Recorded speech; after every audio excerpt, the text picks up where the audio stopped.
rocking and rolling. All right, go. Good, man.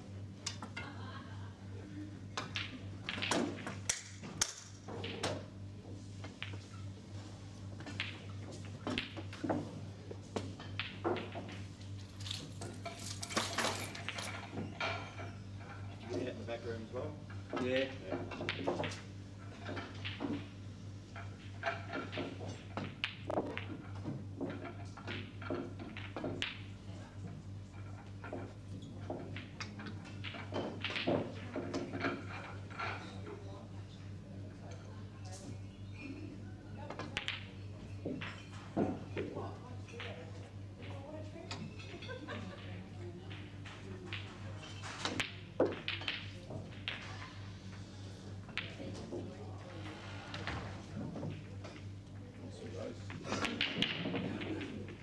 Race to 5, isn't it? No, race to 4 maybe. I think it's close to 5.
That's just right.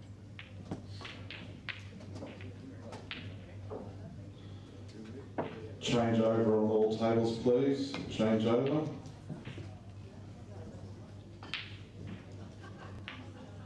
one's you, so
I was about one. Oh, I didn't hear it, I was in the toilet. Next. I thought you might have gone first and. Let's do it all under the frame. Oh, yeah,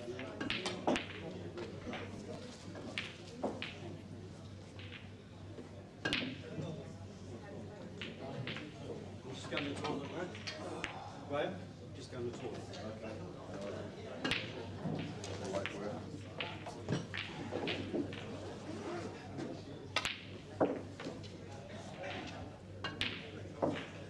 Excuse me, mate. Cameras on that today, mate. Talking to me, mate? Talking to me, mate?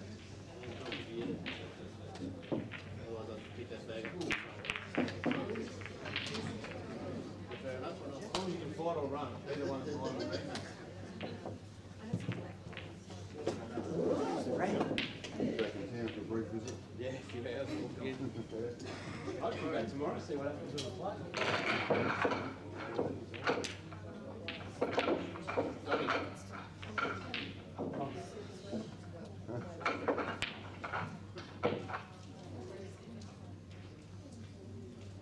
Well, that was good because I would have trouble finding that too.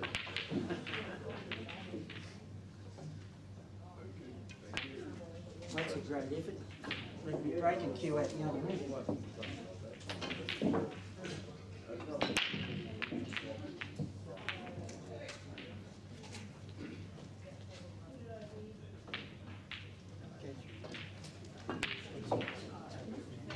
Black case. Yeah, it's got a Paris in it with it. Oh, okay.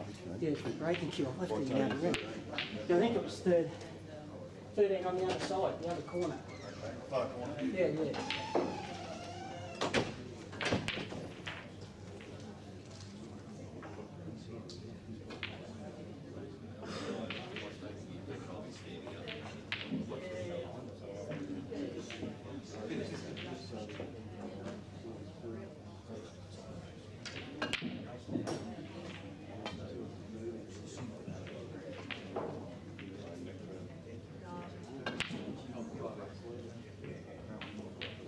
Umpires, can you please take control of the tables now?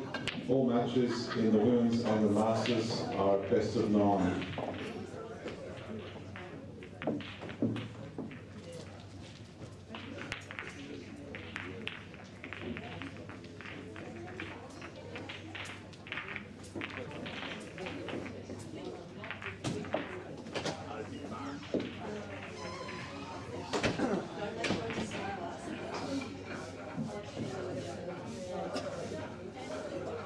You check.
Thanks, Brad. I can't believe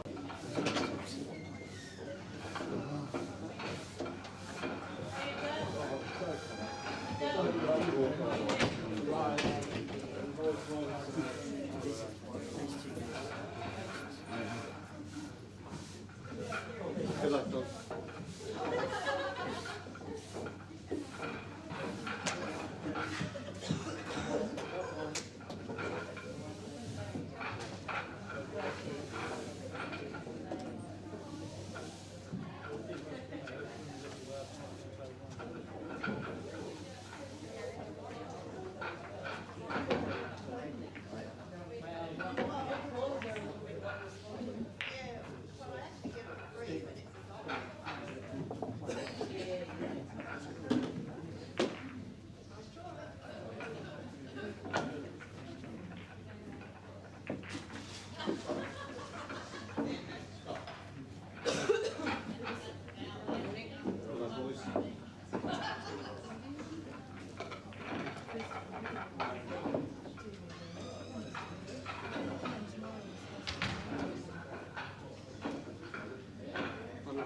record on? Call the cradle? Right, go back to start. 1, 2, 3, 4.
Best of 9 games.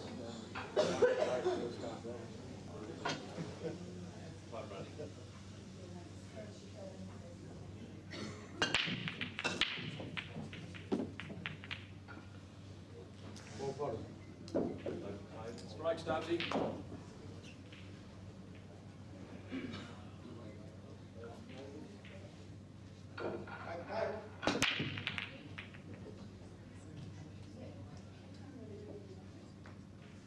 Ball spotted. Timer. Yellows. Yellow balls in play.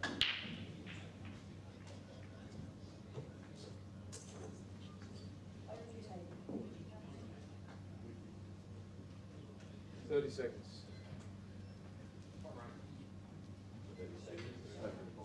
Red in play.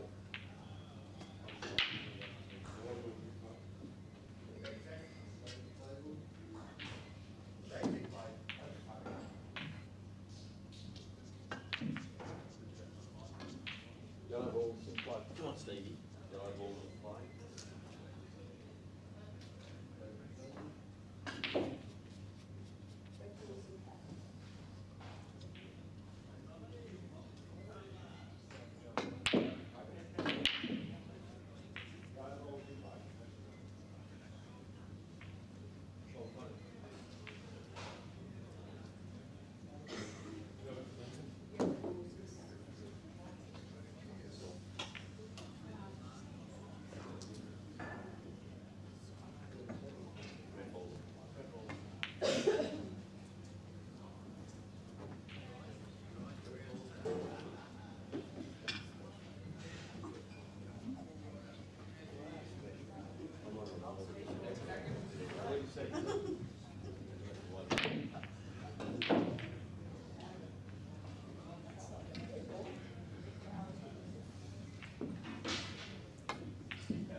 Stubs, come on.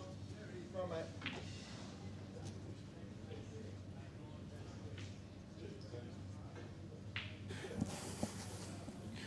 Hey guys, we've got 2 great matches on in the Masters this morning. Got 2 guys that I thought were favourites to win the tournament in Wayne Stubs and Steve Gray, obviously the current World Masters champion. I've only just hopped on, I should say. At the moment Stevie looks to be in control with the eye over the top right hand pocket. I thought just then Stubbsy would have had a go at actually getting under that ready. He had the angle that's next to the yellow to get it out. He's looking at just doubling it down over the pocket here and causing a bit of havoc. But saying that, he's a pretty unpredictable player, Stubbsy. What's he doing here? There's an option there even to play this off 2 rails and try and get it over this top pocket. I don't think he can bash it out. I don't think there's real much point to that. Really much point, I should say. See Russell Yilton on the other table against Donny Colbert's just missed a pretty well regimental 9 ball. A yellow ball. He's got it out. It's a good shot. It's a good shot. What does Stevie Gray do here? Does he cut this bottom yellow across? Not an easy shot shooting off the rail. Try and cover that black. He's going to have a go at it. Yeah, that's not a bad shot. Just a detaining safety. He's been around a long time, Wayne Stubs. He's an open player from years ago, who's obviously was an Australian player. Very, very good potter of the ball. Very great. One of the best cutters of the ball that I've ever seen. He's a smart sort of player. I think the shot here for Stevie Gray is just to run the inside of this yellow, try and feather it enough to get the white over behind the black and the yellow. Just get it up between that gap. Great hit, Russell. Come on. No. Great shot. So if he does that, he's just going to keep on doing the same thing, and his yellow's going to get further and further away from the pocket. If I'm Stubs here, Russell Yilton on the upper table, he's got a. Well, I don't think that black passes the red, but I might be wrong. Yeah, it does. No, he doesn't. Come on, Donny. Come on, mate. It's a good shot. Doesn't want that to be touching, of course, because if it is, Stevie can just force his red, double it out, leave the white safe. And he's just going to do the same shot again. But as I said, the yellow's getting further and further away from the pocket.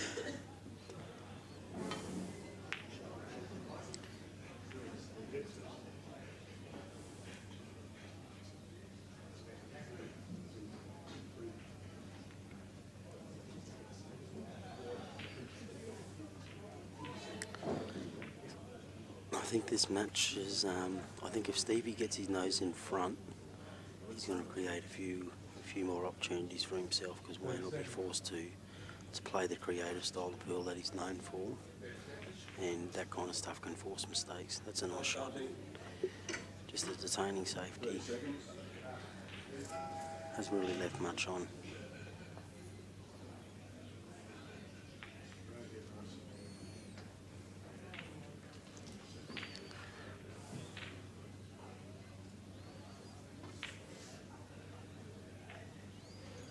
What's he doing here? Played the double, Stevie. Is Stevie Gray going to run this yellow over the hole? I think he's going to. He's a smart player, Stevie Gray. Obviously, he's won a couple of the large tournaments in Victoria. That's open for everyone. 30 seconds. It would have been nice to sit that over the hole a bit better, I thought. But in saying that, he's definitely in the driver's seat now.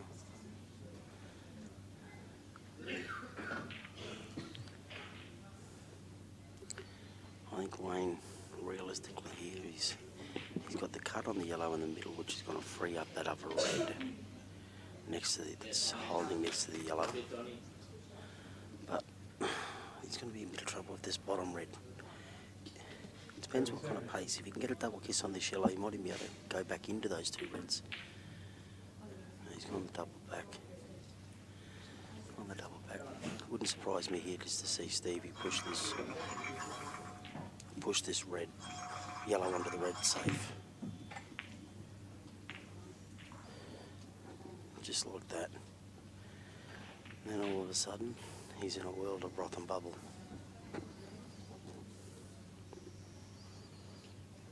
I don't know if he's kept off that red into the middle or not, or if he can just do a slight little face cut. The thing is, you know what's coming next shot. If he leaves Stevie half an opportunity, he's just going to be putting that yellow over the top right-hand side to cover that red. I think it cuts off the cushion, and then he really is going to be tied up. 30 seconds. So this is not an easy shot, because big pocket with that yellow there to go in off. He's actually got away with that. Actually got away with it. Because any kind of angle on this, Stevie would be happy if this is a touching ball. Total snooker granted. He's stoked.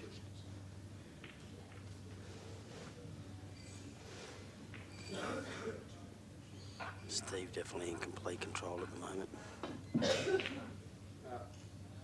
Cannot understand why he played that shot. That is just crazy.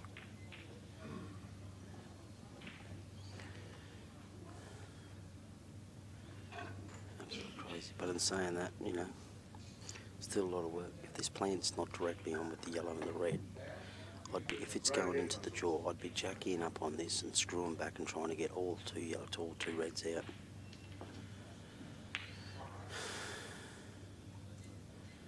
He'll play the double across now. 110%. Donny Colbert on the other tables just played a nice little shot and he's got a lovely little kiss. Knowing Donny, he'll be potting this and running behind that red. Be high to go seek.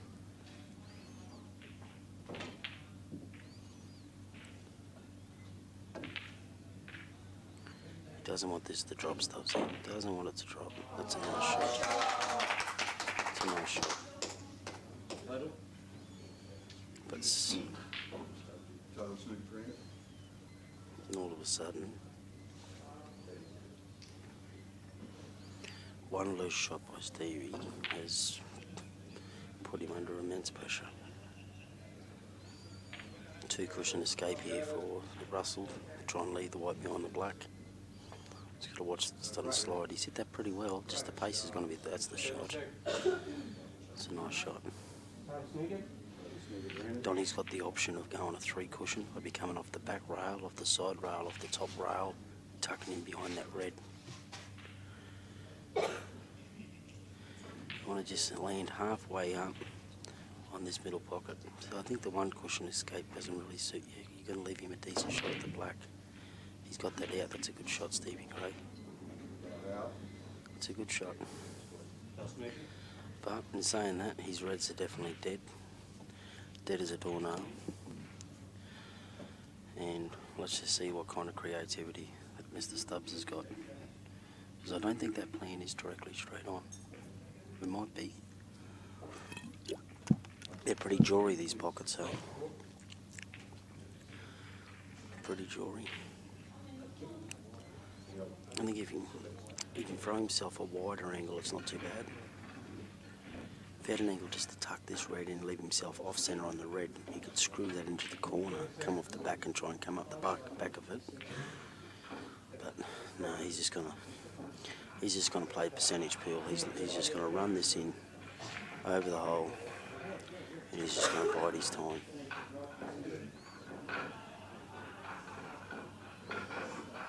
Stevie's got to start getting his dead balls off the rail, because what's happening at the moment is, even when he does, if Stubbs does just get the ball out, it's going to be trouble for him.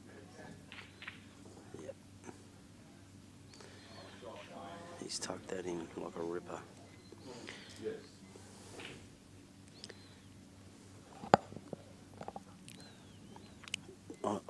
Is he going to just cut this and play two cushions, try and leave him off that? He's got to try and leave him off the other one. Oh, I don't think he has. I'll tell you what, they're not looking too good, the yellows. I wouldn't be surprised if Stubbsy just tucked this yellow under the red and put it directly behind it and give him two shots. He's in control of the game. He's under a world of pain. And, you know, first game jitters, the pressure's definitely on Steve. Coming into this match, all expectation was on him, the whole tournament. You know, he's current world champion. So, realistically, he's got a lot more to lose, you know. He wants to get back over there to defend his crown, etc. It's just a nice little shot. Now Stevie's got to get these reds, yellows out. I'd just be hitting these full ball and rolling off the two of them, try and open them both up and leave the white up the top. He's just got to watch the in-off in the middle, but he shouldn't go if he gives it a little bit of pace. Yeah. You see, you could have, realistically, you could have played that shot with a bit more control just to leave him out in the open. there was no benefit. It wouldn't surprise me here if Stubsy just rolls his black over to near his red. That's exactly what he's going to do. And that's a piss poor effort as well. Could have tucked that right in behind the red then.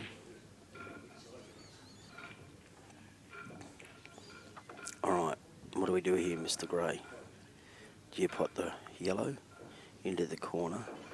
Do you screw back for the one down the rail and leave yourself that yellow onto the red, onto the yellow, and try and leave yourself enough angle for the yellow to displace behind the red to come out to give yourself two on the black?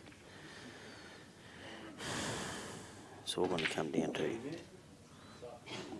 yeah, see, there's nothing wrong with playing the Charlie here, cutting this down the bottom onto the red half ball, and also getting your other yellow on the rail, cutting it up the rail if you can do it properly. It's not a bad shot. I can't see the option of him doing anything else. There's no use potting this and leaving this ball on the rail. It's just a stupid shot. Yeah, see, I don't see the point in this unless he's going to roll off this half ball and play a carom shot and play onto the yellow. But then, if the white gets stuck on top of the red, all of a sudden you're hoping that the yellow goes somewhere decent, and it can't because it's only going to go across the table, face cut, back and forth. So you're going to be having a long shot to get you two shots onto the black, and you're just creating pressure for yourself. See, this is what he's doing. He's playing the carom shot. Now, see, back and forward. Big pressure on this shot now.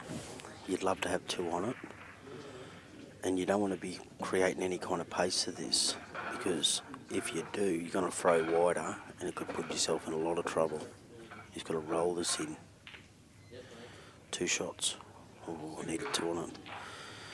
Alright, here we go. We're at the business end of the frame. One good shot required by Stevie Gray. Show us what you got, Mr. Gray. I want you to tuck right under that bastard. Pardon the French. Get up, you're not hurt. He's played nicely. The good thing for Steve is if he gets this right over the hole, he's not going to leave the angle for the double to just double straight back. I wouldn't think so. He hasn't hit it. He's left it like a dolly. It was perfect though. This is what I was saying earlier. He shouldn't have played. He should have. If he would have left himself the one down the rail and controlled the out a bit better, he could have had two. He could have had a decent whack at it, you know. Doesn't want to be dead straight on this, I tell you. He is. He's dead straight. Ladies and gentlemen, there's our first real mistake. Donny Colbert 1-0 down to Russell Yilton. I think Russell's heavy favourite in that match. Nothing against Donny, but I think Russell's, you know, he's a big time player, especially in the Masters category. He's been around for a long time, and he's very intimidating with that little moustache.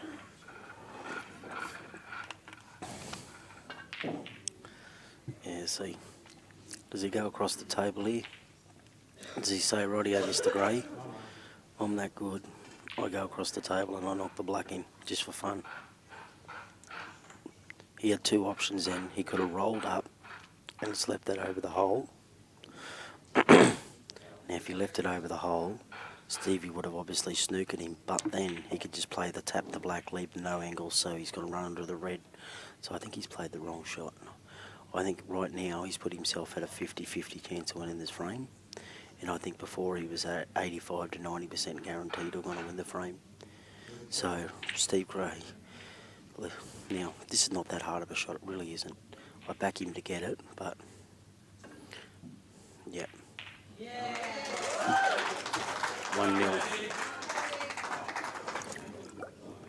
1-0 Stubsy. And realistically, that was Steve Gray's frame. Steve's got to... If he plays loose like that, he played one good shot then, Stubsy, and when he put that ball over the hole. Other than that, Steve was in control of the whole frame. He's got to consolidate and finish off those frames if he's to beat Wayne Stubs. You got to remember Stubbs this year earlier at the tournament in Tasmania. He knocked out Ben Noonan, raced to 7. He also knocked out Peter Buttersworth. So that's the calibre of player we're talking about. These two guys are still in the last 32 of the Australian singles, and both capable of winning it. Obviously, Benny's already an Australian champion himself, so it just goes to show what kind of form this guy's coming into this tournament in the Masters. You wouldn't want to be drawing him, and unfortunately, probably Australia's best Masters player at the time has come into him. So this is, as I said, this realistically would be a great finals match, and they've drawn each other in the last 16, which is, you know, a bit unfortunate for the pair of them because they both deserve to go heavy into the tournament a lot further. I look around the loom, there's some good ladies matches on this morning. You've got one of the greats of the game who's back again for another stint, Tanya Atkins or Tanya Matthews. She's got one of the new up-and-comers, Rhiannon Bolton, today, which should be a good match. You got Colby Poole versus Jacinta McMaster. There's some great matches on. From Queensland, you've got a couple. You got a New South Wales lady in Nicole Fielding up against Anne. Oh, I can't even really think of Anne's name. There's some good matches there. And then I look across and the Queen of Australian 8-ball, Lyndall Hulley, not Lyndall Elliman. She's playing one of the New South Wales girls, who actually wouldn't surprise me if she give her a shake, as long as she doesn't get overawed by the situation. I think she'll go all right against Lyndall. Thing is with Lyndall, she's so intimidating on the table. Because she's been there and done it so much, she just bullies her way into frames, and she says, "Rightio, we'll have a go," you know, because I know what the pressure's like. I'll get it, and I'm not backing you too.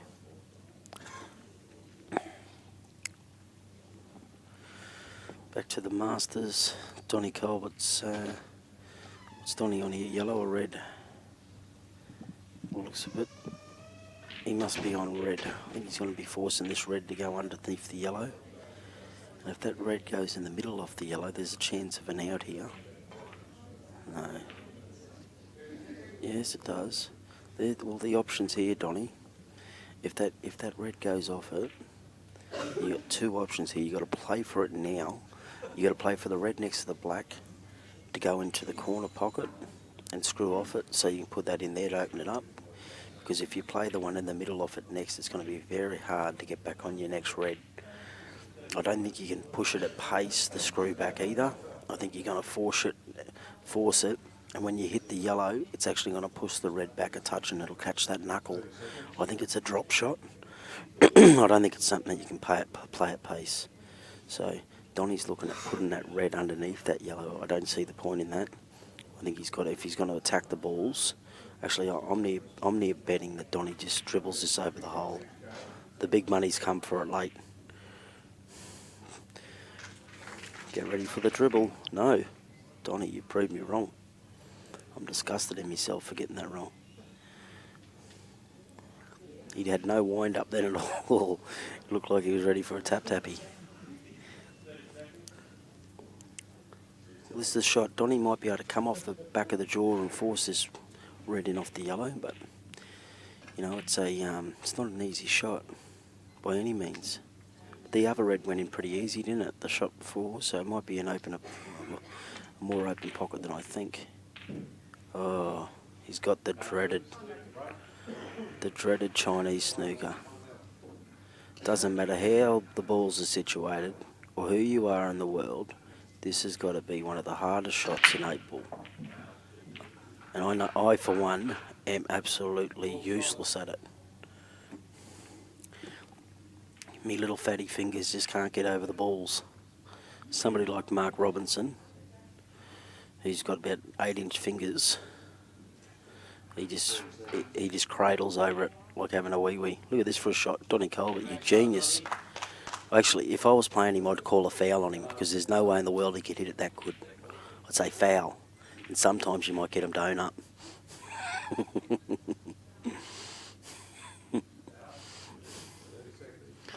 Big opportunity here for Steve Gray to strike straight back.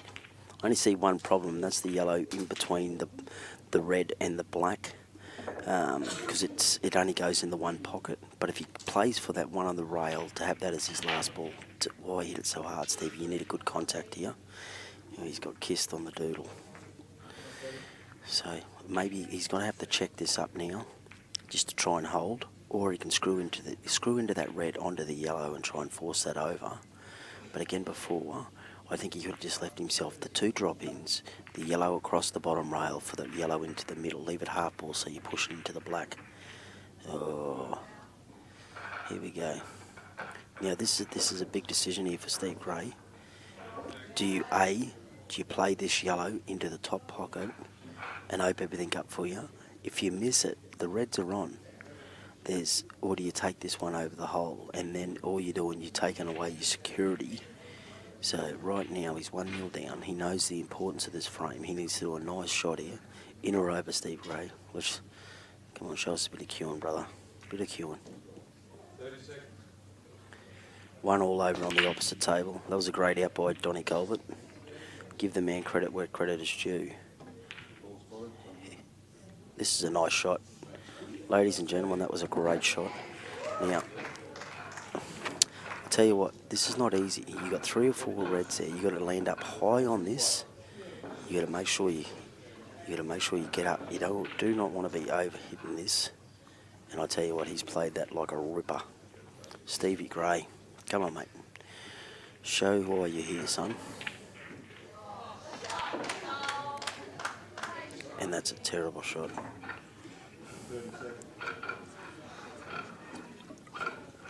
Right now, the world is closing all around Stevie Gray. He needs a 1-rail escape here to pot this. Come on.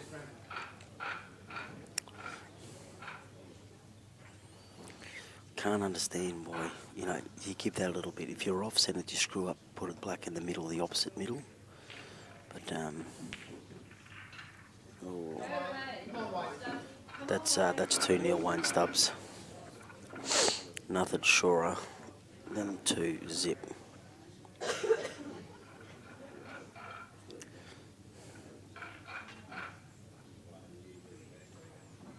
Seconds, sir.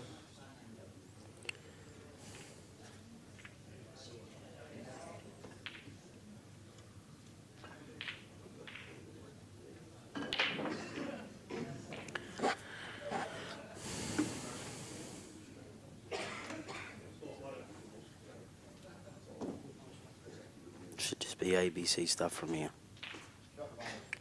Should have played this. Come down.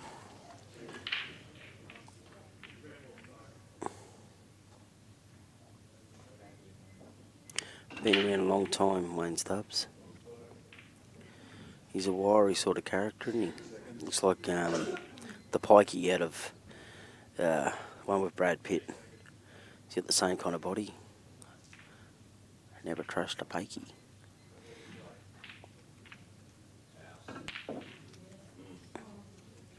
Just got a simple screw back now. Suck up the rail for the red in the middle, and then he'll roll the black into the guts. Steve Gray would be absolutely feeling ill. 2-0. He's giving him start. 1 all, he would have felt very comfortable then. 2-0, the pressure's on. A little bit off centre here. A little bit off centre. The white's going to be travelling towards the middle pocket, but I think realistically Wayne will just screw off this half ball and play the black into the corner pocket, bottom left here.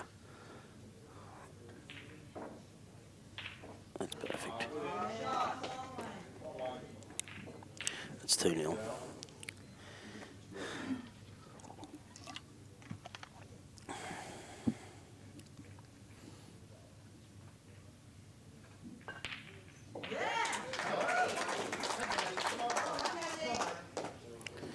Wayne Stubs, I'm going to leave you all for 5 minutes, guys, and I'll be back soon.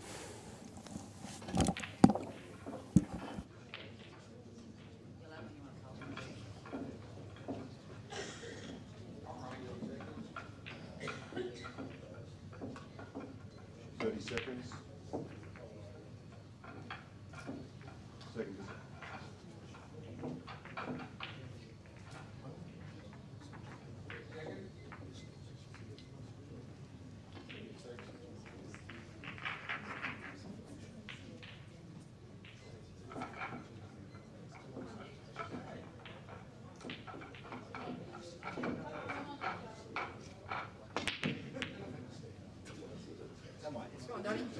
Come on, Johnny.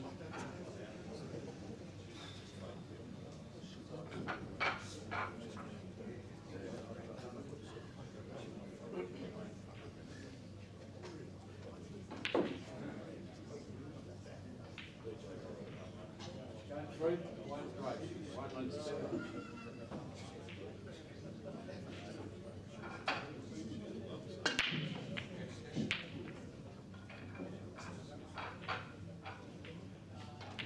Open phone. Come on, Stevie. Come on, mate.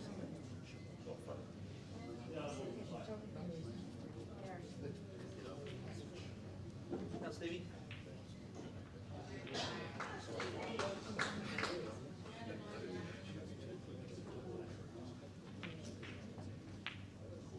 Red balls close.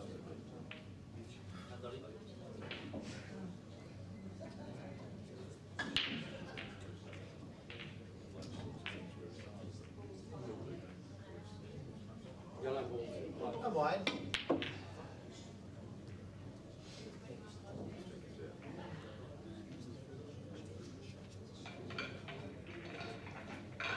I'll start, T.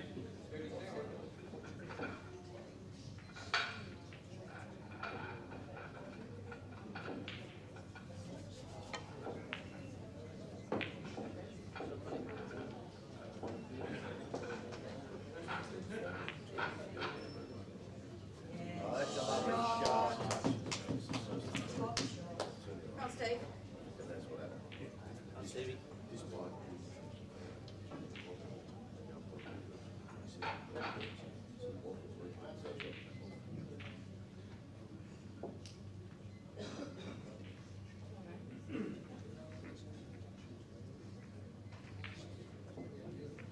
Seconds.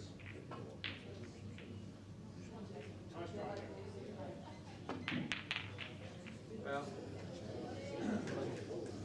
Come on, Tazzy. Come on, Taz. Come on, Stubsy.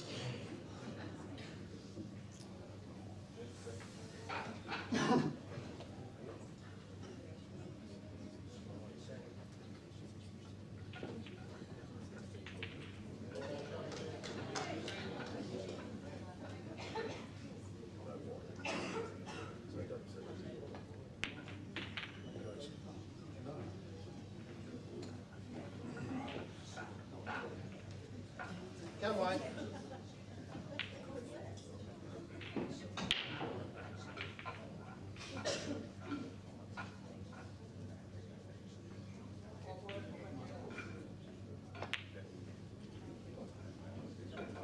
Come on, Johnny. Come on, Johnny. Come on, Johnny. Come on, mate. Shot wide. Shot, Stubsy. Come on, Stubsy.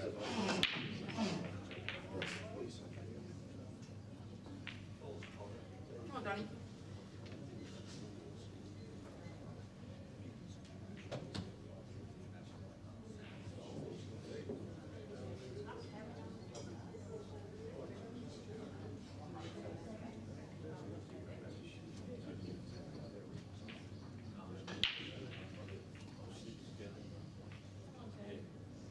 Seconds.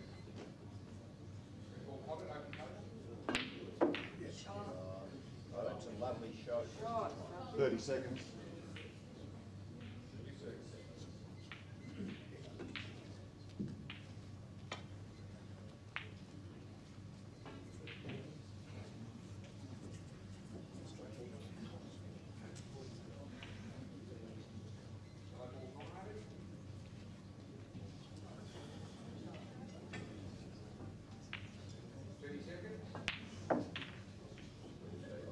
Shot wide.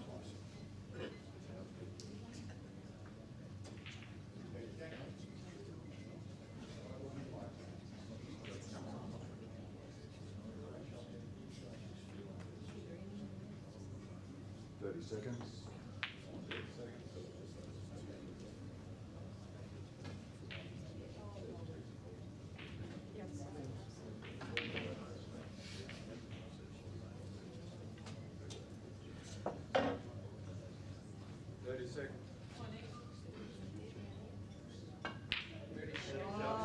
Good in, Wayne Stubs. Shot one. Come on.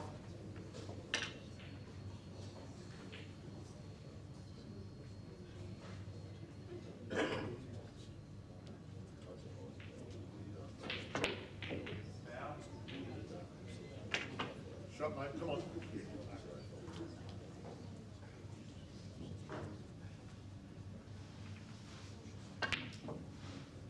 Oh, shot. Shot, right.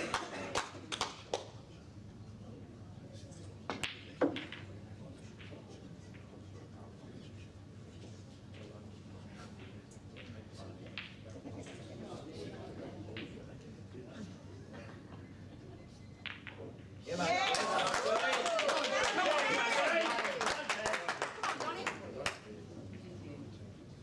Come on, Donny, come on, mate.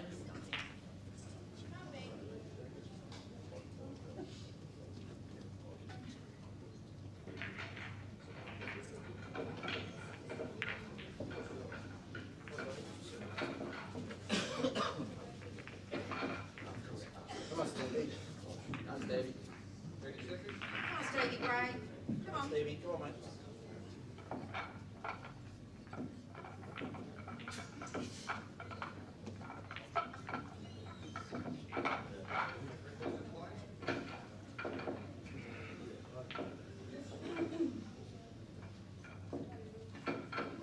Go 4, Steve, right. 30 seconds, Justin. Ball potted. Come on, Steve, come on, mate. Val, Start again, buddy. Come on, Donny. Come on, Steve. Come on, Biggs. 30 seconds. Yellow, you play.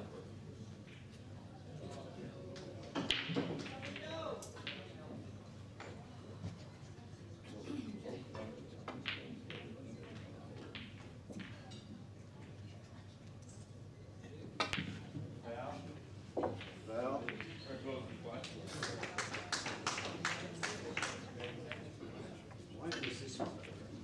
ball hand two. Come on, Wayne. Play. Come on, Subsy, come on. Come on, Donny, come on, mate. Just going to the toilet, Graham. 30 seconds. That should be what? 30 seconds.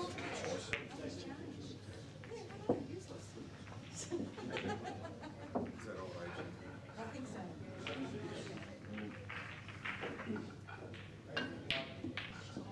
Shot, Stubs.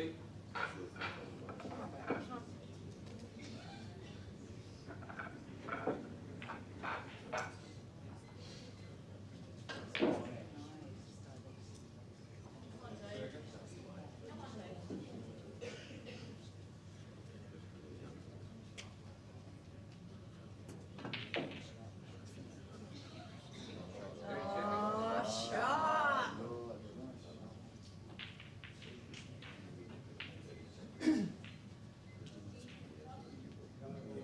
Anything else?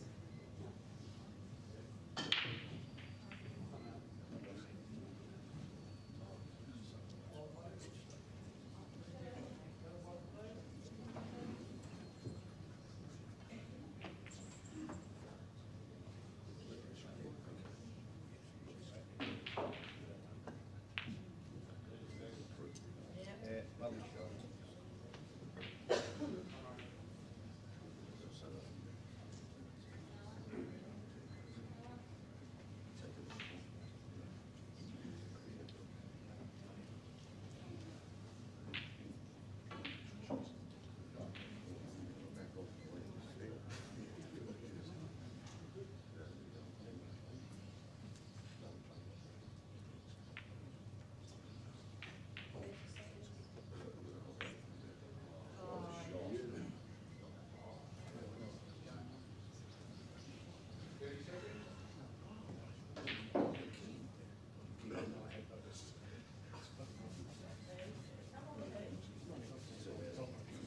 No, it's not right.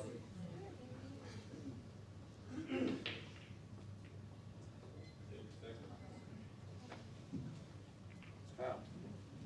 2 visits.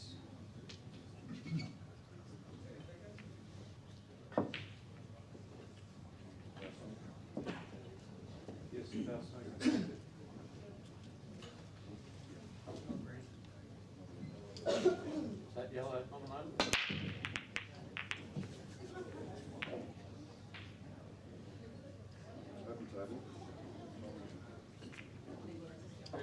mate. Come on.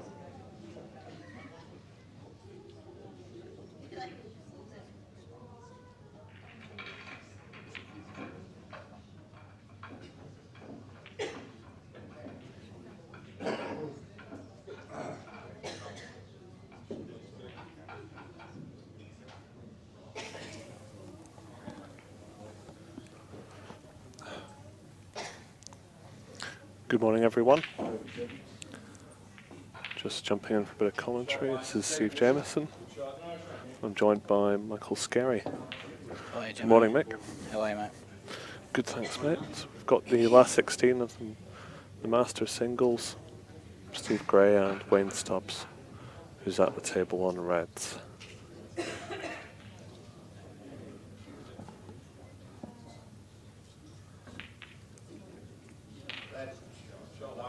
And I think does Wayne still have 2 shots here? I'm not sure, actually. I think if he did, he'd have probably played by now. Yeah. So not the start that Steve Gray would have liked, but he's a good battler, so this match isn't over. So this white can go anywhere. Probably didn't want it there.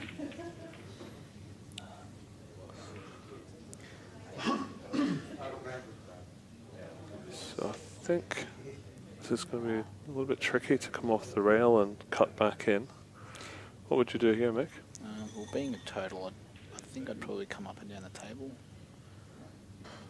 or even if you can slide under the yellow, you can push the red to the rail. But basically, you don't want to foul here. I'd probably just try and push the red to the rail, come off the back rail if you can, the bottom rail, and push the red to the rail and make.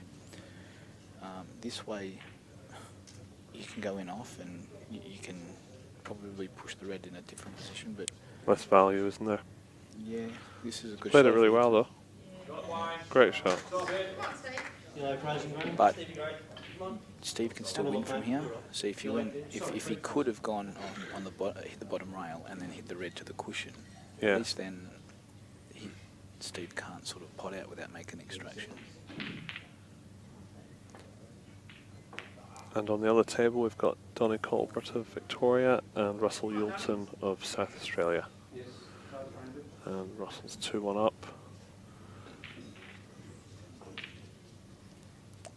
So just focus on the Wayne Steve game for now.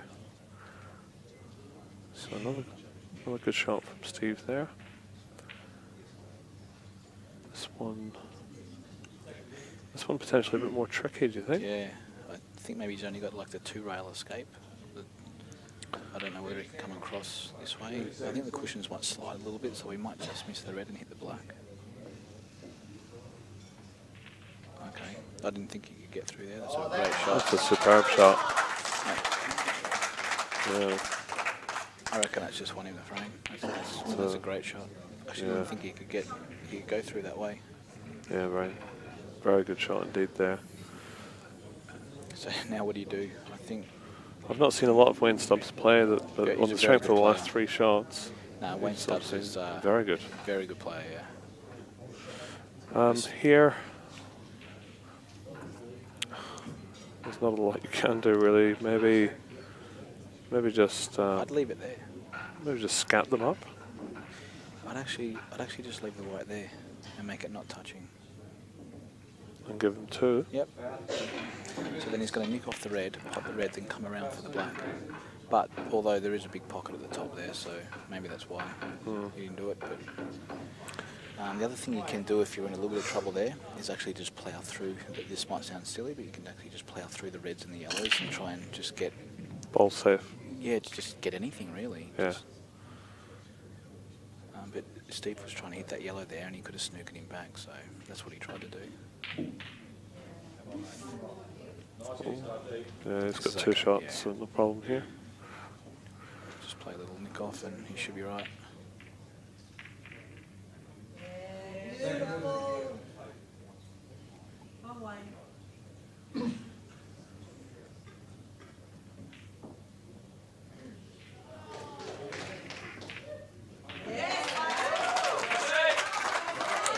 Okay, so a lot of work to do for Stevie Gray. It's Russell Yulton and Donny Colbert. Who's got the history here? They've both got history. Both these guys have been in the game so many years. Donny's so much experience, such a great competitor, and Russell exactly the same. So these guys will be fighting till the death, basically. And you can see there that, you know, Donny's happy to stay out there for 10 hours and win a frame. Yeah. And that's why he's won so much as well. And Russell hates losing. So as everyone else does, any great player does, but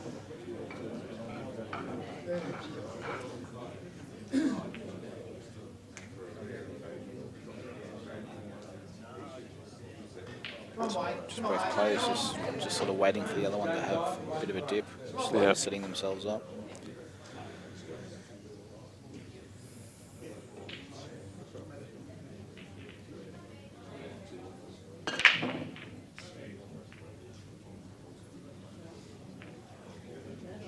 Open time. Come on, Steve. Okay, it's Steve Gray a chance now to possibly take this frame. 30 seconds. If you can play the yellow off the red, Steve, and push the red onto the yellow that's on the cushion, and then push that down the table, Yeah. he should be fine. So basically he just wants to stun the yellow into the red, leave the white. Oh, he's going reds. That's fine too. 6-1 after the yellow, really. Yeah. The only difference, I suppose, is one rail ball. Yeah, well, I wasn't sure whether that red would pass the yellow, so if it does, then yeah, reds are fine. Yeah, reds are fine, but this is missing. Oh, he's not even playing the red in the corner here. He's going to take this one first. So going red's probably a The problem is here. less risky starting ball, but the linking balls now with these reds, he has to be within about 3 or 4 inches. Otherwise, he's going to come out of position. it's a good shot. Oh, it just overhit it a little bit. Yeah, this is what I was saying. He wanted to be like higher. Yeah. So he can float or drift, whatever you want to call it, down the table. So would you take the bottom ball here, or would you punch stun this in and come up and down? Roll this in, and then now play the red and then stun into the yellow.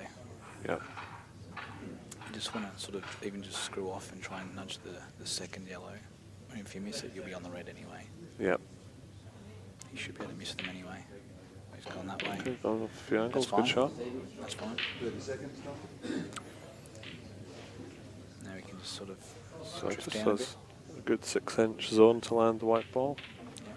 It's just slightly underhit it though. I think And at it's 4-0 down, there'll be a little bit of pressure on this one. Second, is it? he's sort of just flying through it. Should now, be Steve. fine. Just got to watch the in off. So good finish from Steve there to pull one back. The comeback's on. And the other game, Donny and Russell, still a bit of a stalemate. Donny looking to see if he can somehow get a yellow over this left hole.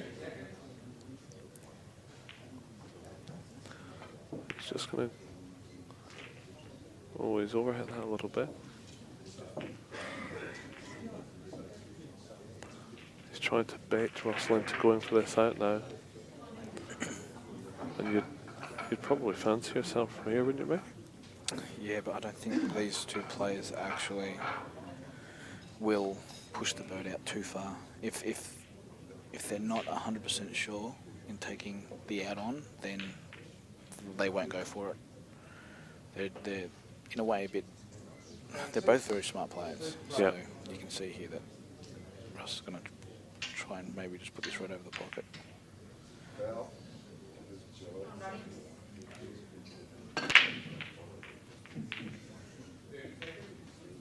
Ball's positive. So a good break from Steve. Yeah, there's a good chance here to move up to 4-2. If you can get this frame, I think game on again. Yeah, give Wayne something to think about. Yeah. So Donnie just looking to sort of in survival mode at the moment. I'd probably, where Donnie's looking at now, those 2 yellows, maybe just push the yellow a bit closer to the red so Wayne can't pot out. And then that way, I don't... I think he was looking to just promote the bottom Oh, that's yellow right, yes, because he had 2. Yeah. to either put it under the red or go game. The only reason why I don't like this is because even if the yellow, if he does hit the yellow over the pocket, Wayne's just going to foul and give him 2 straight back. Yeah. So the thing is, I would have covered that red and then potted Russell's red on the other side of the table. So you're still sort of behind, but you get rid of one of Russell's balls. You know, so what Donnie's probably trying to do there is either 1, go game, or 2, he's going to try and sit the yellow over the pocket, but it's going to get potted straight away. So now he's covered up, but he's also got another ball for an extraction ball, so that's not a bad shot, it's good. But he had an opportunity there to do exactly that in the first shot and pot Wayne's ball over the bottom right.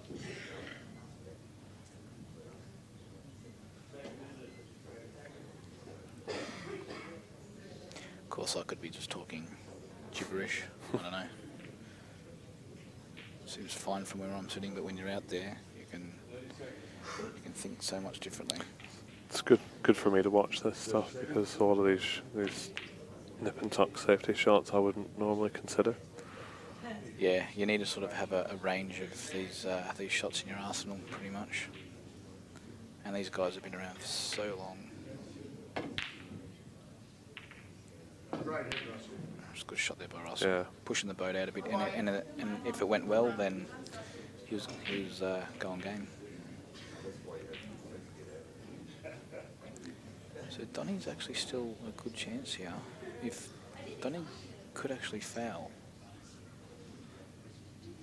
he needs to put a yellow first, but then he can possibly play the yellow onto the red down the bottom left.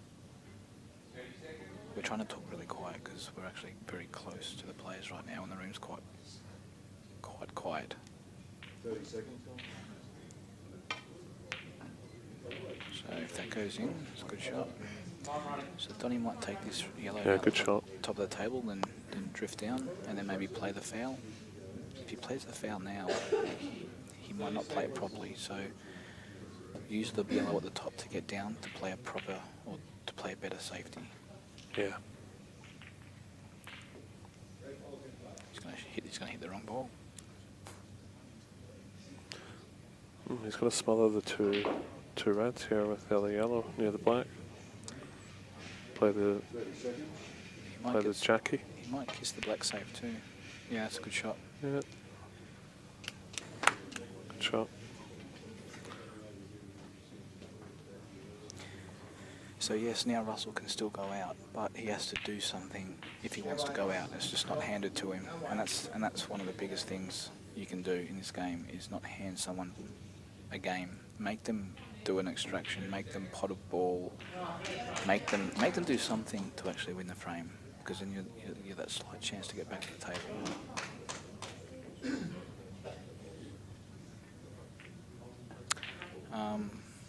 Yeah. So just flick back to the other table for a second. We've got Wayne Stubs who's on out here to win the match on reds. It's a tough out, but definitely doable. If that red slides under the other red at the top of the table there with Wayne and Steve Gray, he could probably use that first shot to come down for the other red if he wanted to. Yeah. Rather than put all your eggs in one basket. I think it's quite tight. I think he's worried he's going to knock that other red safe if he plays that shot. Otherwise, he'd have already got down, I think. So maybe just roll the first red in and then try and get on it with your last red. Just wants to roll this in. That's a good shot. Yeah, he's got perfect angle now. Now, you probably got to try and drift now between the black and the red now. You come down in that line, because if you try and come past the black and hit the cushion, you might actually land on top of the red. So yeah, I think it's style choice as well. I would always be coming off the left cushion. The red here. was over towards the centre of the table. Yes, exactly. That's how I would have played it, but he's gone very close to the yellow, and Steve has 2 shots. So the Victorian camp very happy with that result. Bit unfortunate for Wayne. He played it quite well, but you prefer going the other way, Mick, to avoid the risk of the. After seeing how much room he had there, then okay, I probably would have done exactly the same thing he did. But it just looks so much different on camera. And Steve Gray hasn't. Not a bad shot. He wanted the white a couple more inches higher, but he still just needs to drop this in dead weight, and he'll be on the yellow. Good shot. So the comeback continues. Steve Gray, the Masters world champion, does not lie down easily.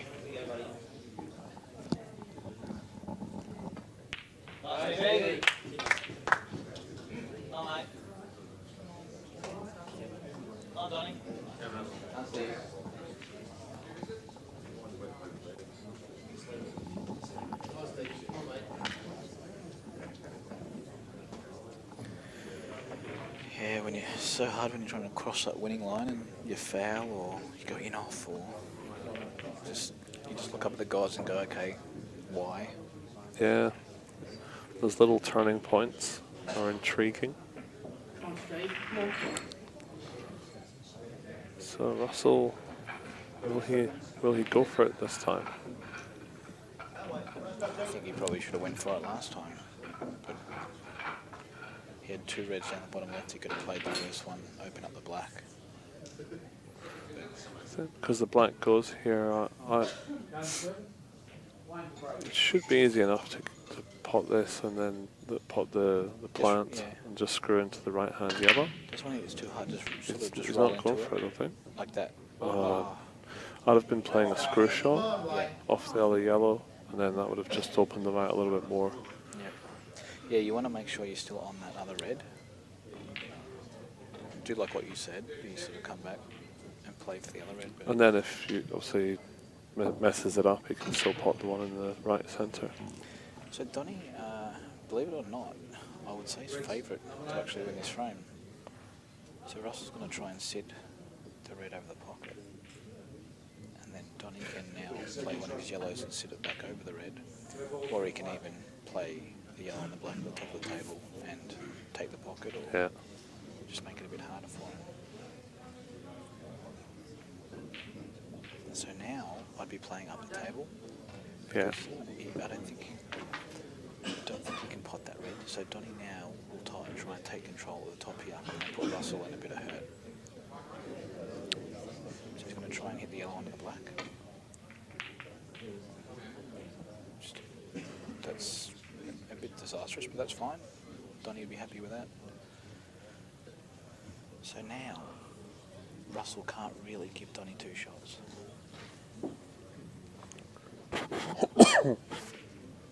Excuse me. And on the other table, Wayne looking again to try and close out the match, but you don't want to try and push the boat out too far. Still play 1 frame pool.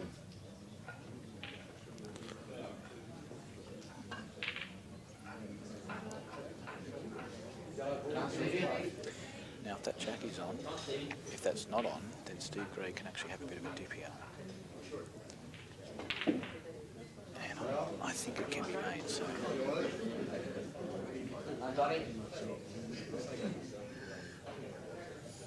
It's not a bad shot there by Russell, but...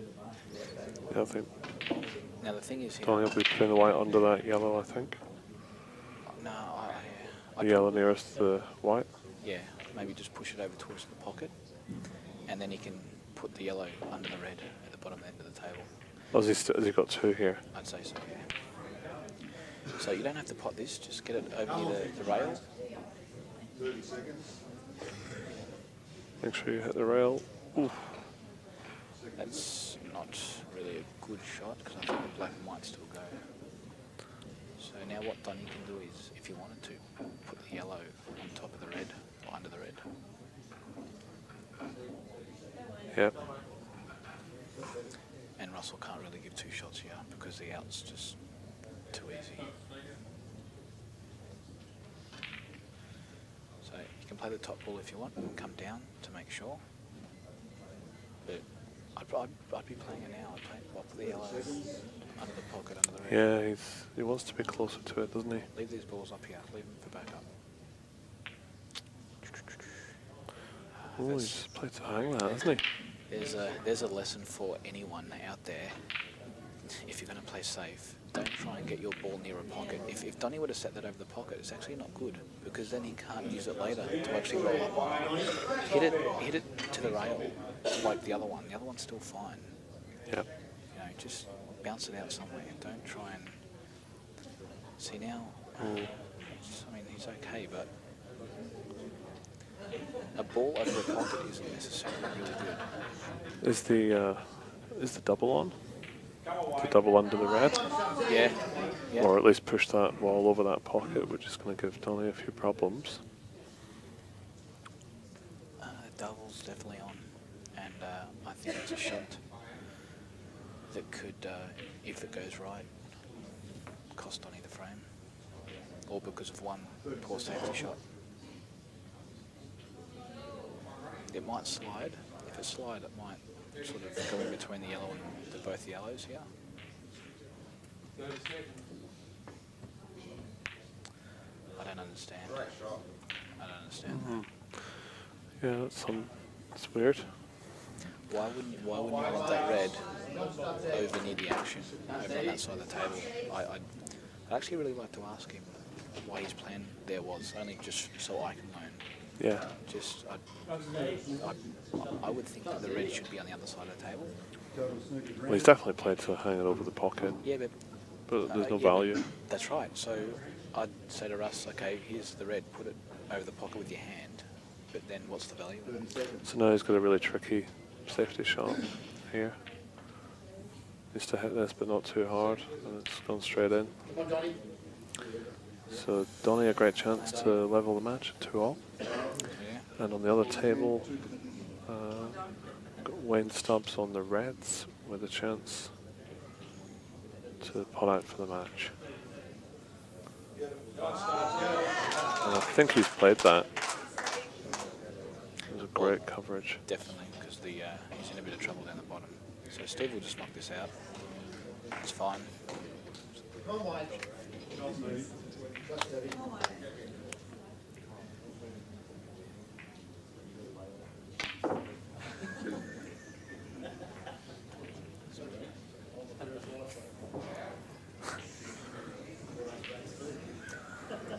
So, Jamo, do you knock this yellow a bit hard and knock the red out, or?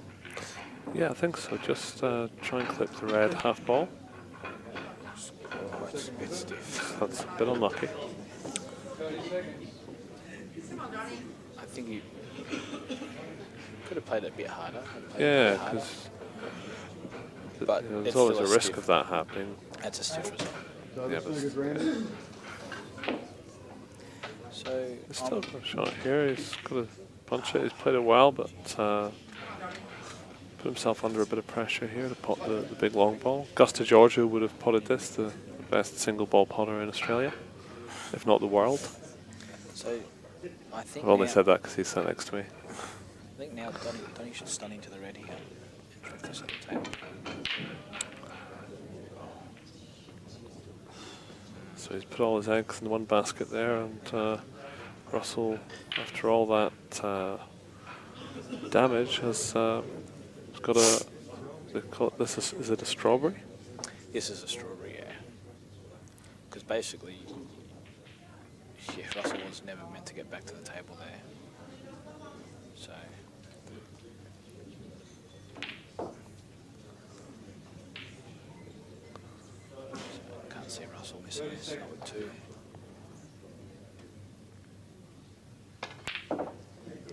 And 3 frames to 1. Rolls it in. Russell Yulton.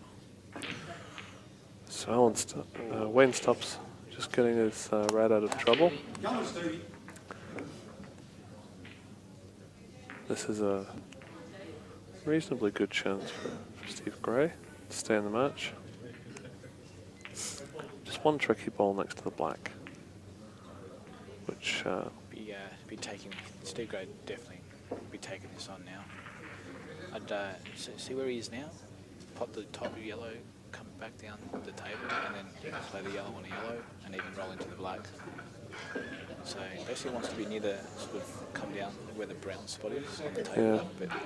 But I like the natural angle. Is this not a natural angle? No? blue spot, perfect. Okay. It's perfect. It's a great shot. The only thing now is you don't want to pop both yellows. No. Just roll the first yellow in, maybe give the little. Hopefully he's got enough angle to get a tickle on the other one. Beautiful. Beautiful shot. Couldn't have played that much better. Yeah, he might be a little bit handy. And the yellow may even go into the left corner. Can't see from here. Left middle. Left corner. Obviously it doesn't go in the corner, otherwise he'd be playing it now. So it should be good. So And Steve Gray getting a bit of a wiggle on here. That's a good shot. Just don't think the red's affecting his cueing here, so routine black for Steve. just that last yellow, not the one that you just potted then, the one before that. If you just maybe took a bit more time and cheated the pocket a bit, he could have rolled in these last two balls. Yeah. Come on, Donnie, come on, Biggs. I think he's okay here with cueing. Yeah, He's not hampered. So this for 4-3. And that's it. We've got a match in our hands now.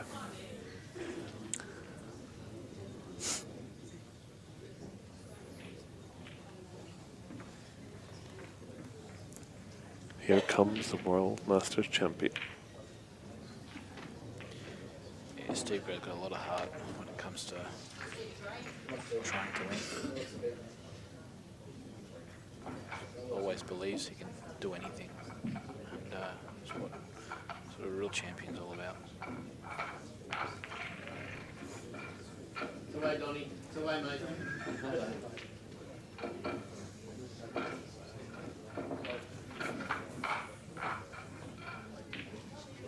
Once again, cheers to Dan for sitting on his butt here for 2 weeks straight doing this. Pretty much all the hours that he does every day, like 12, 13, 14 hours, 15 hours sitting here doing this, so everyone at home can enjoy the experience. Yep. Thanks Dan Lynch, thanks Cable TV, and thanks to Paul Victoria for helping as well. It's Yep. covering it. The Steven Spielberg of 8-ball.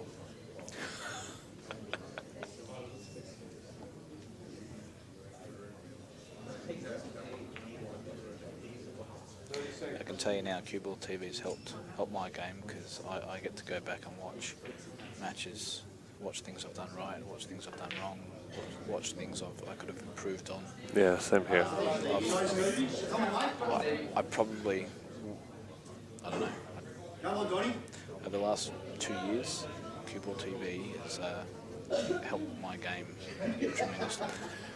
If something I've done with Cue Ball TV to help my game has been I've been watching some of the top players play, and I've been freeze framing the screen before each shot is played. Yeah. And I've been predicting what I would have done in that situation and then comparing it and learning from what the top players in the country do. And that's what you need to do.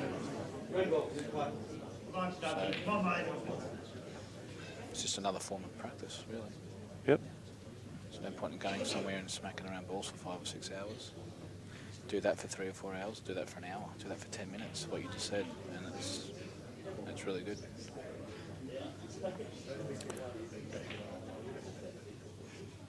So I think Wayne's on reds here.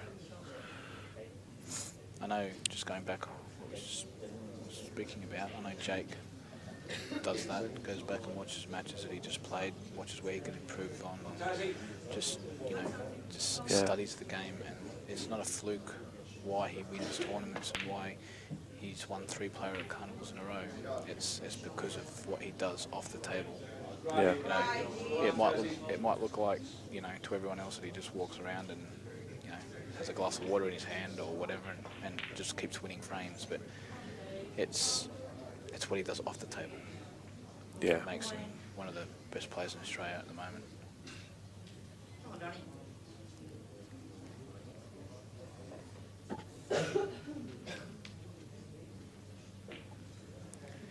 So Wayne's just pulling up a bit here. I think Steve is as well. I think both tables are. Yeah, there'll be a bit of pressure out there. 4-3. And the winner of this match is also quite a hot favourite to win the final as well. So this will be almost a mini final, Nick. Well, it's the last 16, so you could say that, but like the rest of the field, they're all top quality players. So I wouldn't. If this was a semi-final, then possibly. Yeah. Or maybe quarters, but last 16, you've still got to win this match. You've still got to That's quarters, true. semis. I suppose it's only a race to 5 as well. It's so long, so yes. They would be the favourite then. I actually don't know who else is left in, to be honest with you. But I mean, any one of these 4 guys that you're on the screen right now can win this. Oh, I forgot Bill Vassalou is still in the tournament, so he'd be the obvious Bill Vassalou, stretch favourite. Yeah. Bill actually has had a good tournament. He knocked out Stacey Vine in the first round of the Master Singles. Yep. I think that was a 5-4 win. And Stacey Vine's a former world champion, so congratulations to Bill. Former world champion. World Masters champion. Masters, yep. Multiple times, I understand. Yep. Well, Bill is a champion himself. He does carry, I believe he does carry a trophy around. Yeah, he has won a trophy. I think it was the unseeded plate / Australian title or something from 1968.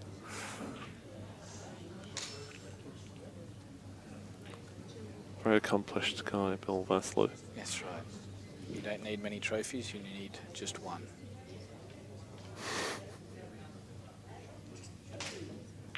No, but Bill, there's actually a chance to win this thing too. Like, he has actually been hitting a good ball, so. Yeah.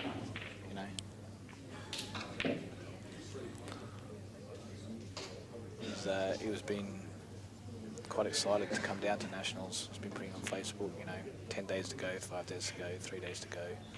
Really excited guy. Yeah, he's been meditating every day as well. Yeah, I hear he does yoga. Yeah? Yeah, yoga. Yeah, very keen. Does a lot keen of fitness fanatic. Stuff by himself, with himself. Yep. Yep. Women's singles, table 3. Mickey McPherson, Tasmania. Lauren Jelly, Queensland. Mickey, your first practice, table 3. 30 seconds. Ladies singles on today, is it? So there's a bit of a stalemate in the grey Stubs game, so we'll just have a look at the Donny Russell match. Donny's on yellows, I think, isn't he? Yeah. Yeah, Donny just showing you right there. He's going to put slide on the yellow ball. Now what happens there if it's a foul, isn't it? Is it a serious foul if you just hit the yellow like that? I'm not sure. Loss of frame. Donny's copying my haircut too. Oh, that's a good shot if he doesn't go in off. Oh. That's okay, that's fine. It's true, it's going to be tricky for Russell to get out here with 2 shots. And, good shot from Wayne Stubs on the other table just to put his red in a position to go game. Steve Gray's played a very attacking shot there, but So he's tried to push the black over towards his yellows. I assume he's on yellows, is he? he is on yellows, yeah. He's tried to push the black over. It's not gone as far as he would have liked. And if Wayne Stubs can double this first top red, there's a chance to go out. But see what Steve's done there was he's pushed the black over a bit to make it just that little bit harder. Now if tricky. If Wayne does actually pull up a little bit here, I see Steve just rolling the yellow on top of the black on top of those yellows. Yeah. And you can do that because you've got obviously 2 there and you can choose which one you want to pot. So now you might see what's his name? Steve. think he'll put the black on there now or not? Get his 2 yellows I out think he's first. getting the yellow over there. That's, yeah. Oh, that's quite a good shot. That's good, yeah. That's added another 20 minutes to the frame, I'm thinking. What would I do? I'd probably pop this red if I was Wayne, come down and maybe move the black out of the way, put it at the top of the table. Because Steve Gray's looking to foul his very next shot. Yeah. So you know you're going to get probably 2 shots your next shot. I think Steve's really got him in a bit of strife here. Oh, Donny's just played a... I think he might be a bit unlucky. So you can see half this ball, Donny. So cushion first from Donny, I think. Come around for the black in the same pocket. Oh, it's a bit stiff. Wayne was trying to pot the ball over the pocket there. It was good effort.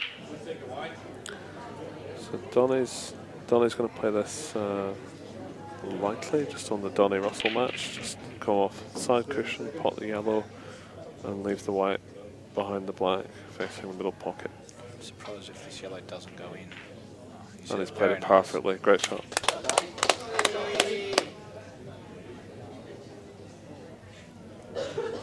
So Steve Gray's got 2 shots here.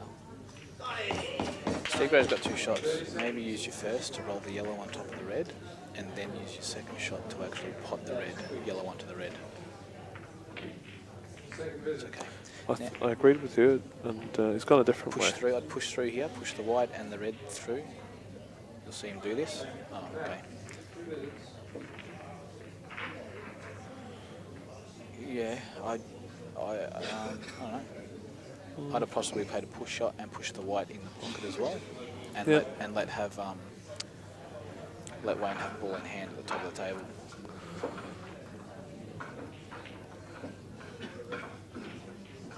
Bet this. This is tricky now for Wayne. Well, Wayne now can glance off his red, push the yellow out the way, and then set the red up over the pocket. So just use He could probably not only glance the red and the yellow, Nick, but there's a red, the yellow, and then just clip the other red just to free up his other yellow.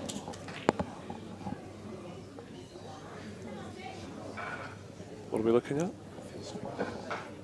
They're just asking if it's foul snooker. I don't think it is because the white's so close to the red. Yeah.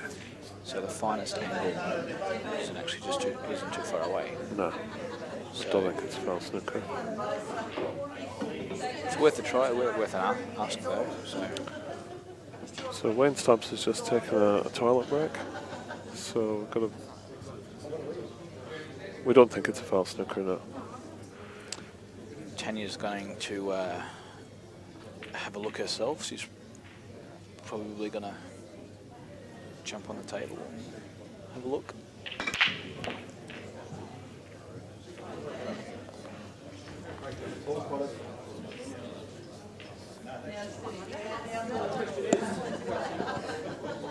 What's too close to the red?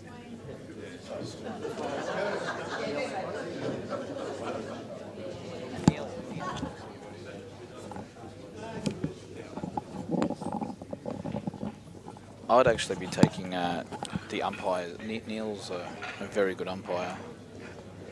Yellows? And,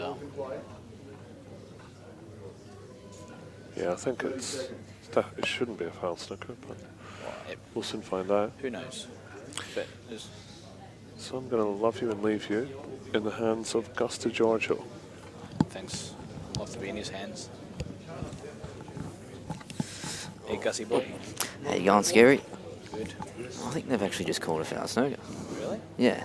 It would be pretty stiff if it was, but always a bit hard to tell from here. But yeah. I just thought because the white's so close to the red. Look, I don't really know the rules anyway, but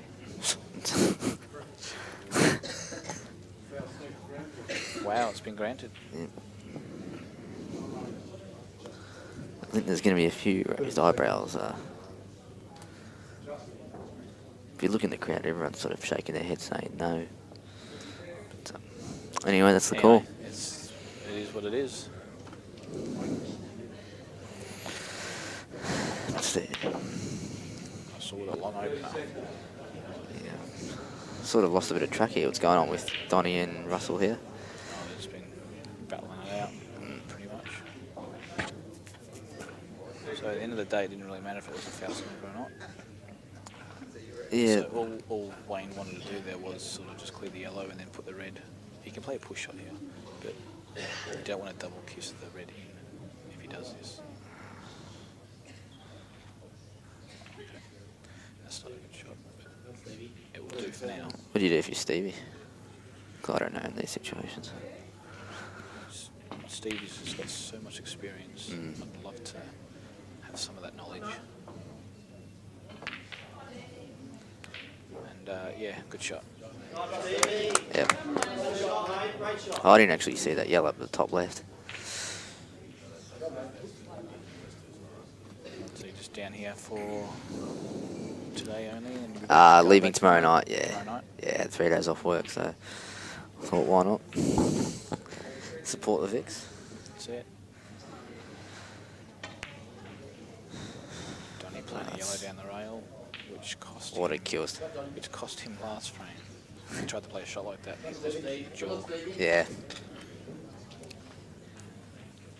So Stevie Gray is favourite here.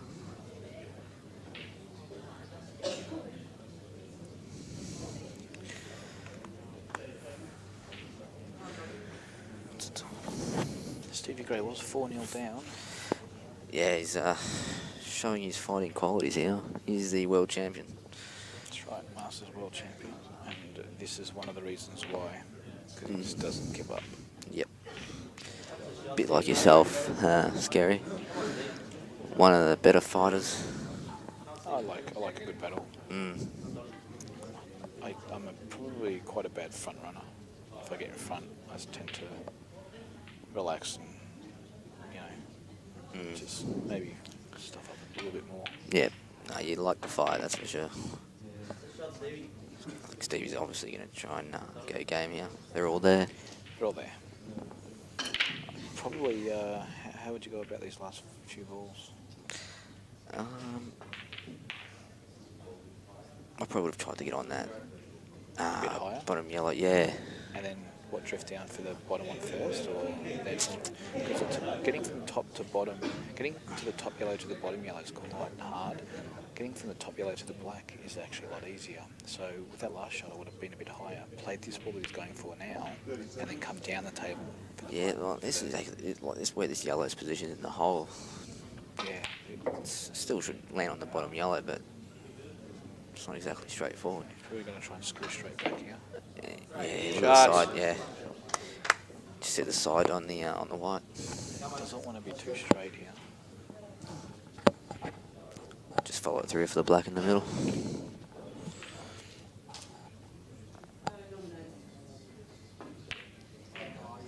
Yep, Great shot. Yep. Actually, is he taking this long now? I think he might have to take this. He'd be going in the middle. No, he's fine. Centre.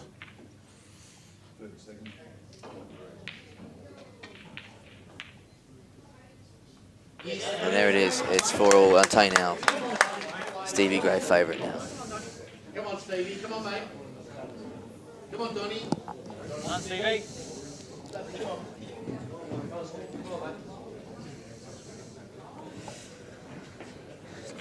So gee whiz, 4-0 down, 4-all. Steve Gray with a bit of a skipping step now, a bit of a smile. Against Wayne Stubs, quality player. Come on, Stevie. Come on, mate. Come on, Stevie.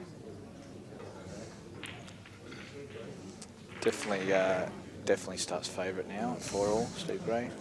If ever there's momentum, Stevie Gray's got it. Obviously. And whose break is it?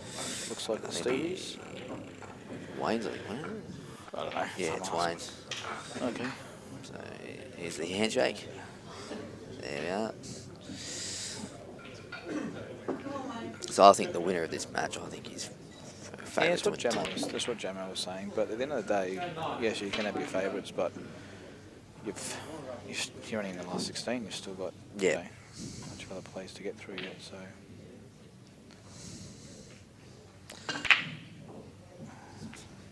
given that a wallop, he's sort of just. And it's come dry. And look at the yellows. Oh, Look on the other table quickly. Russell's looking to play the cannon, the plant. Just plant? Is it or cannon? it's plant, yeah. Just plant. So he's just got a couple rollings there. Oh yeah, linking actually there. rolling. Yeah. You probably want to be closer to the cushion here. Just roll through about 6 inches. That's fine. Yeah, and just roll the red in and black in the middle. So Steve's opted yellows. Can he hold his nerve for quite a good victory here with 4-0 down? It'll be one of the great comebacks. Russell, you see that a bit thick. Donny's now going to mark a stubble this. He's going to lay up. And that's a Donny special. Yep. Now, would you think yellows are favourites here? Definitely a chance. That's not a good shot. No, that's not a good shot at all. No. The reason why we say that is that if Russell's trying to push the white up on the yellow, so Donny can't come off the cushion and knock the yellow out. But Ooh. Did Stevie, was that intention would come to hole? not sure. Looking looked for like where the he was- yellows are, I would say no. Well, it looked like he sort of played it to cover it. Or maybe, I didn't actually see. So Donny's going to use his 2 here.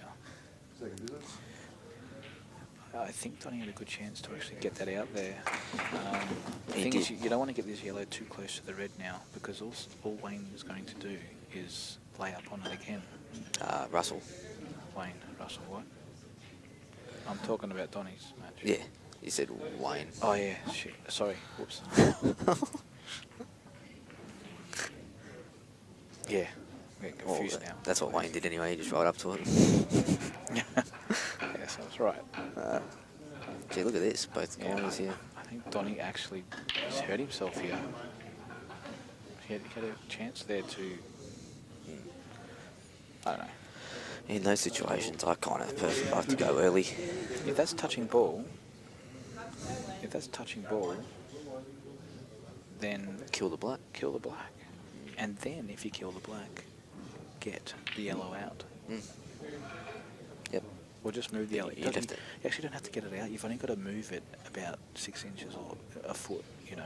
Yeah, but you really got to make sure you kill the black properly. That's right. So where would you kill the black? Women's singles, table 2. Tanya Matthews, Easier option is Queensland, on the side Leanne rail, Bolton, I'm Victoria. not sure. Ideally, you'd like up Tanya, the top. your first practice for I'm not sure what Donny's Hunty, looking at. table He's got 2 shots. Donny's just going to snoop himself. Didn't he? I don't know. Second, is it? Oh, so he's playing for the black on the yellow, but But this will be a foul soon.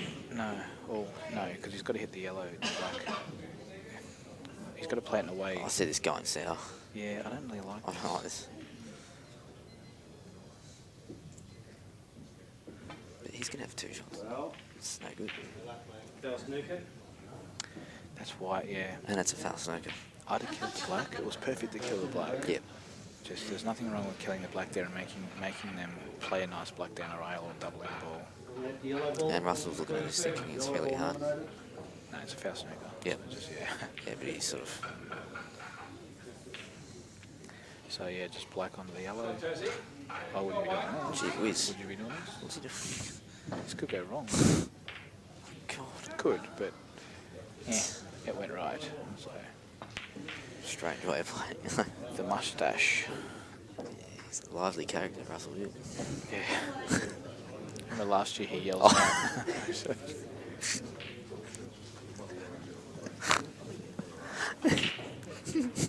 Last year he had a bit of a toilet break, a little scream session to himself.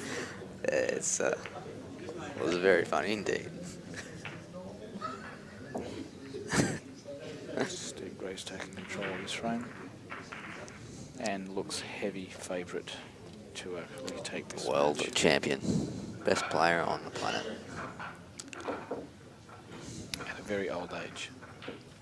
Masters. Yep. To be Masters, you do have to be over 50. People are wondering out there. Yeah, I've 17 more years and I get to have a crack. Yep.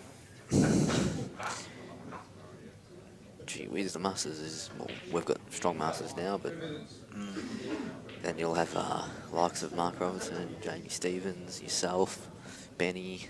We've got to live that long That'll first.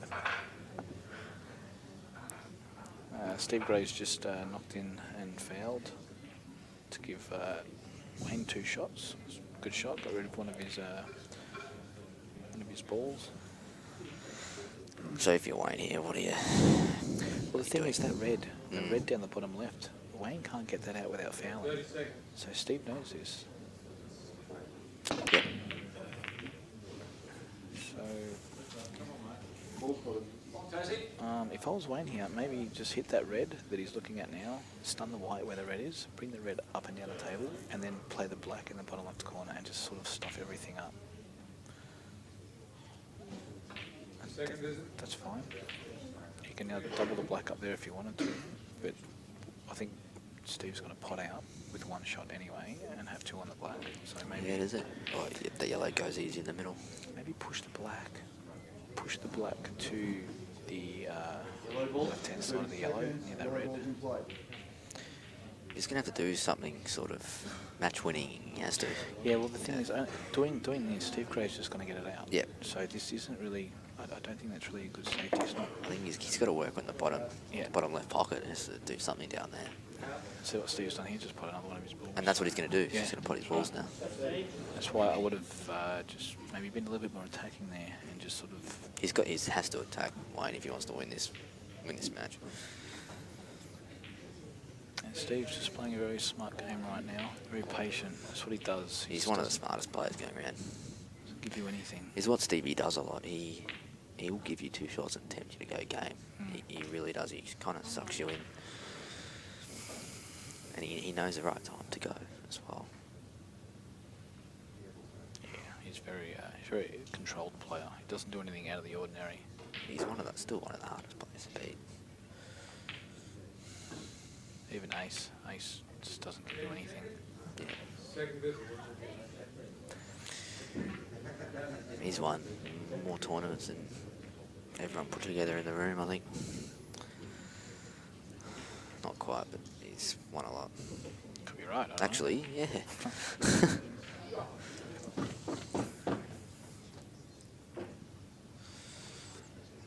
So, I think, would he be able to pot the yellow over the hole and push the red? Yeah. Come on, This was one of the other little problems with Steve not keeping an open game and letting, like, for instance, that yellow and red stay together near the centre pocket. Was that Wayne Stubs could actually do something like this? Oh, no. God. Oh, no.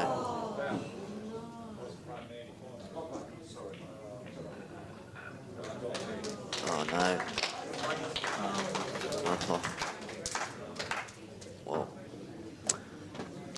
Well, I know it's happening. Did he really need to? No, he didn't. He didn't need to. Look, it was unlucky, but just kind of rushed it a bit. Yeah. We're just talking. He sort of knows when to go, and yeah. I just don't know what to say. Maybe go back to the shot over the centre pocket when Wayne put his ball on top of Steve's ball. All Steve probably had to do then was just get it out rather than put his ball over the pocket. Yeah. Keep all the balls open so Wayne can't actually foul like he did by.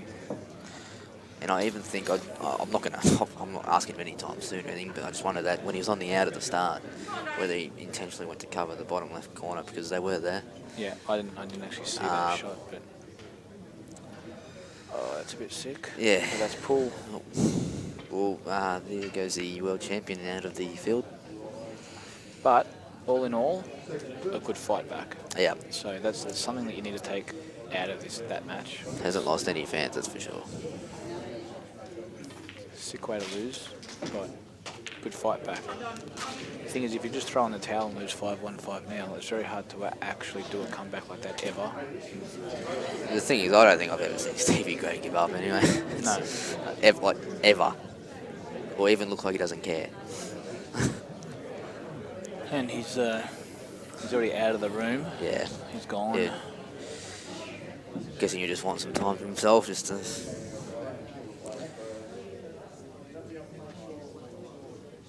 And I'm not sure what's on Donnie's hand. Is that like a heart monitor or something? Or He's trying to be like Jake, I think. it's not a watch. Again, you notice Jake's got a something on his hand, and Oh, Jake. he might be able to screw back. Master singles, table 9. Mongrel ACT, Alrighty. Barry Bradshaw, Victoria. Mongrel first practice, table 9. So, oh, he's got the out here. Table 13, Jack Den, ACT. Well, that last match has knocked the stuffing out of me.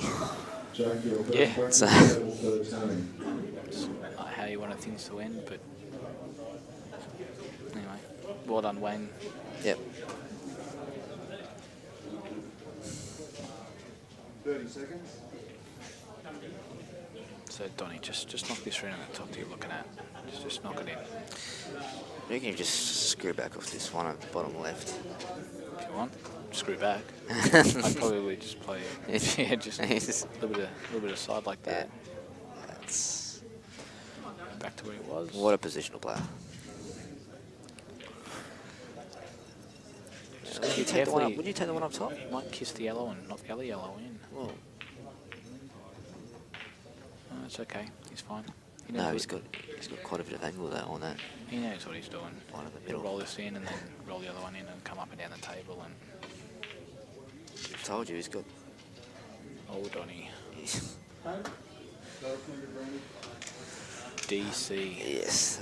Look at. Don Cole. Well, Russell's on the hill as well. I've just noticed. So. Yeah,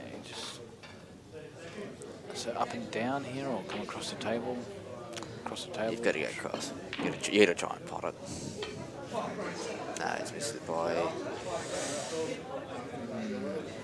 Donnie's a few actually. K.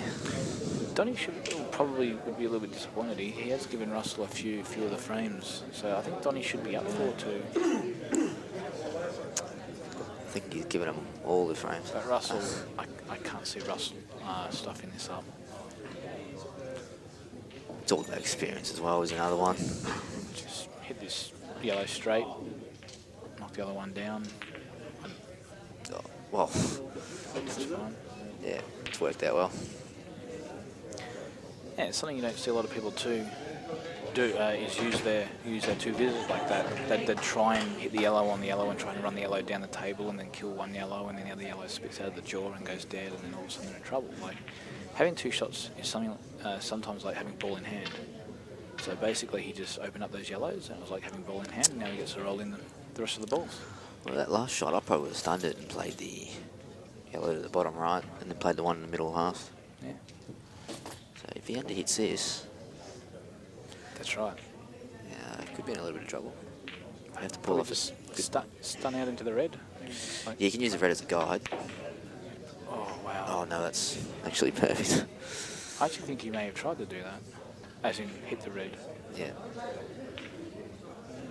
So stun across here or Yeah, this is Or straightforward, I think. come around the angles, stunning across. Just stun It's across. too thick.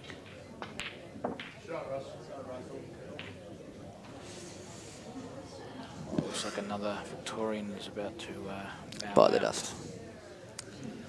providing a massive kick. Or a roll. But all credit to Russell. Donnie's a hard guy to beat. Women's singles, table Well done. 7, Tracy Devlin, New South Wales. Well done, Jessica Russell. Woods, Queensland. Unlucky Donnie. Tracy, your first practice, table 7. And I'm going to have to go get ready for my match. I've got the Victorian, the Australians versus the Lions, 4th test, and we're 2-1 down. We're hoping to bring it back to 2-2. Go the Aussies. It's at 12 o'clock. Bye for now.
Masters Singles, Table 10. Mick Hunty, South Australia. Jimmy Reen, Victoria. Mick, your first practice, Table 10.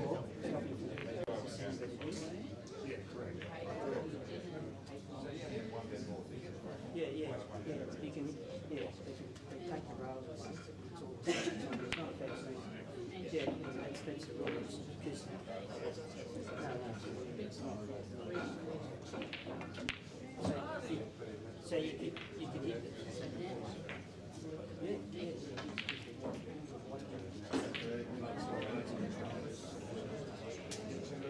Yeah, but it's not, the white can hit all the boards on the table. So if the white's in there is, or if it's the red, it's a different story if it's the red. And it's the same one. Gee, otherwise, you know, I know.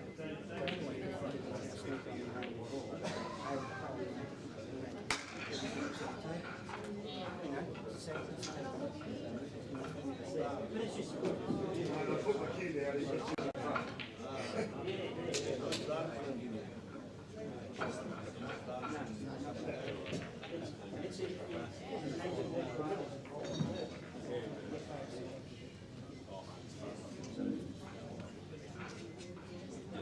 Hello, Gordy. How are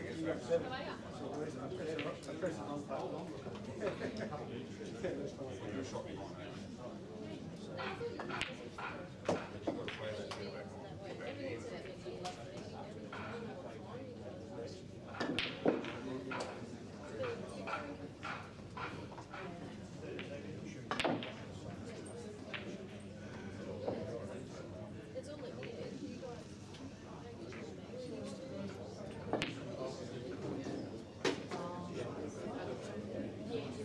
But it'll be at the end.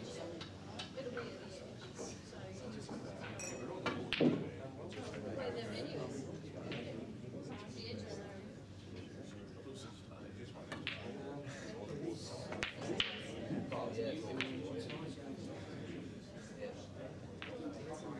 It's in the morning.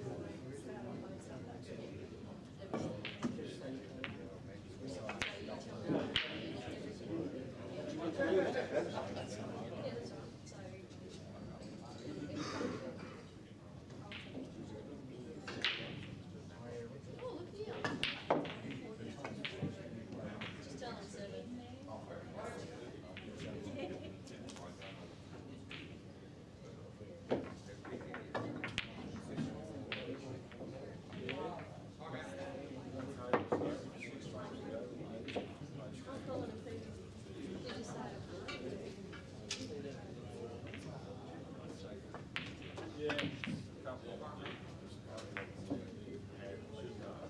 Smooth, buddy.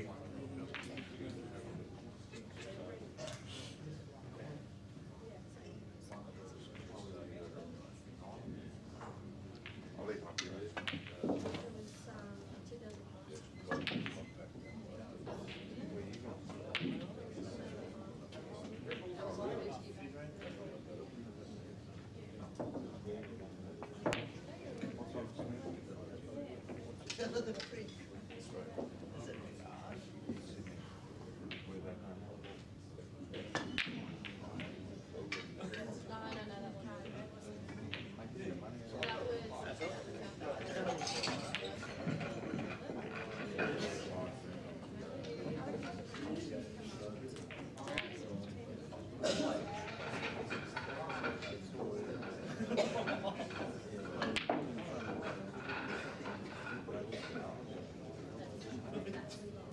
He don't know back, does he?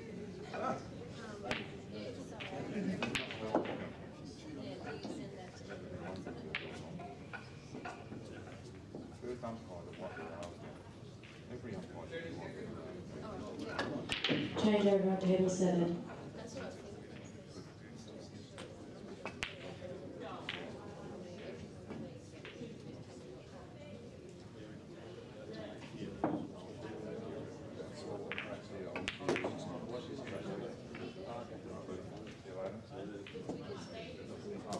I won't be long. Next one.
No, that's what you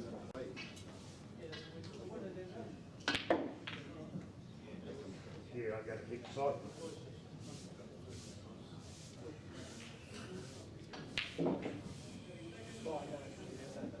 You're saying I shouldn't go anywhere near a cushion?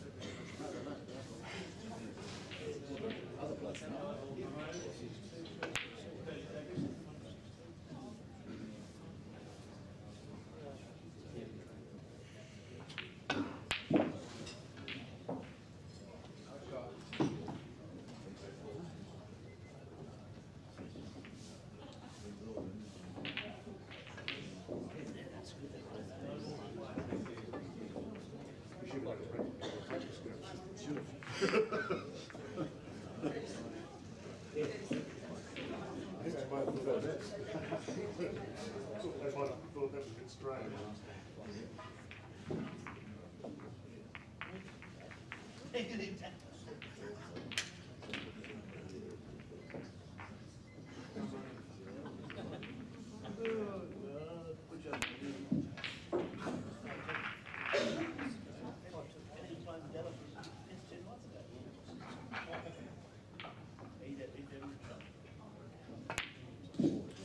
Tell you one thing, Jimmy Wrench never bought me so many beers in his life. I think he did. It was a hangover I had yesterday.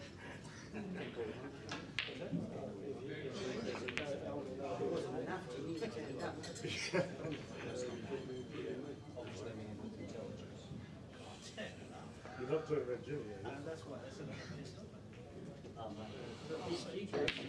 Yeah, I'll take it.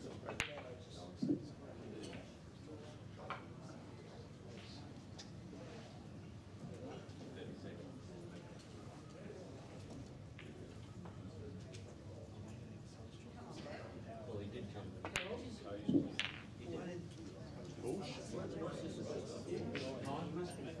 And you know, hit the first one, this one. Perfect. Another bomb is on the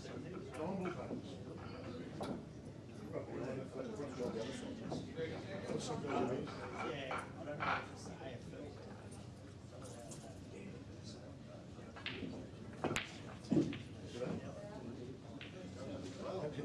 Yeah, I'm saying that one. I play it where it normally.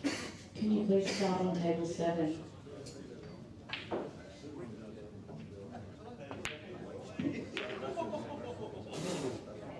Well, at least we don't know it. Well, this is package or advantage either. Best of 9 games. Great first game.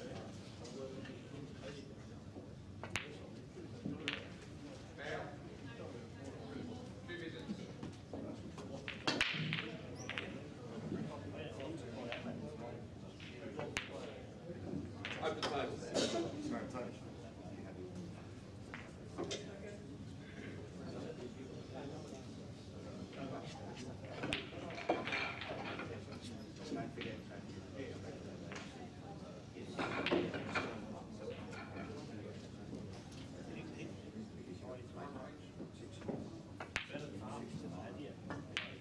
Are there any available umpires in the room if they can come to the desk? Yellow ball's in place now.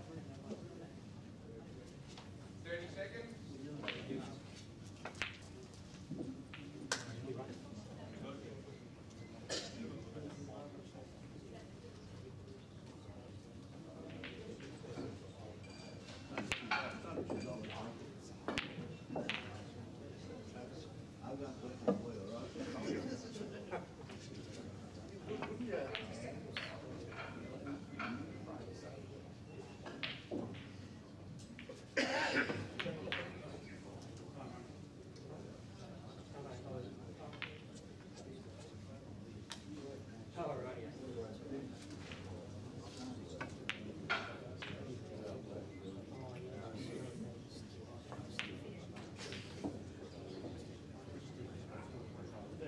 Red ball, play.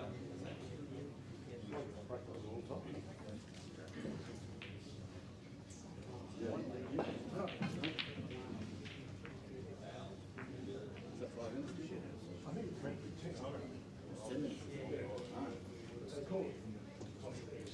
No, they don't.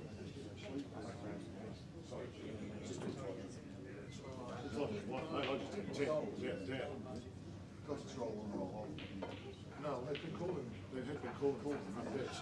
No, they've called the practices as well. It's called practice 7 off and change the practice.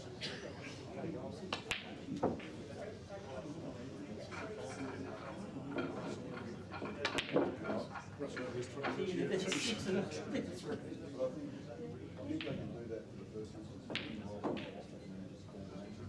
They call it maintenance, and they call it total 7. Yeah, that's right.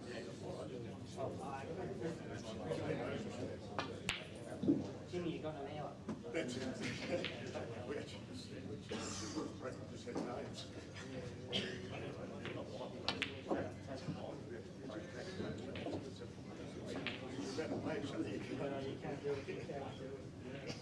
Oh, Jimmy's got his hand stuck.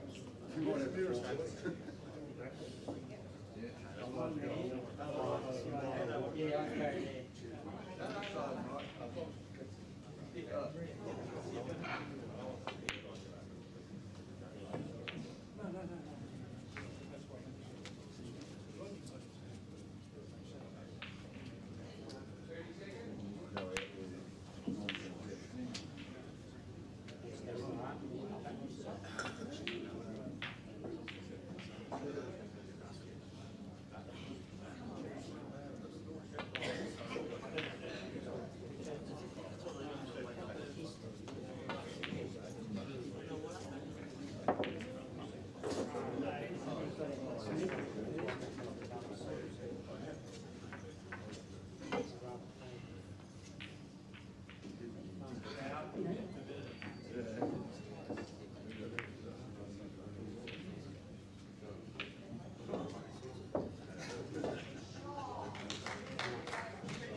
Come on, Jimmy. Come on, give it a shot, champ.